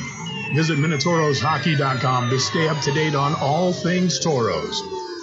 This broadcast was brought to you by Farmers Union Insurance, Gooseneck Implement, Mattress Firm, Liberty Tax, and Coulter Energy.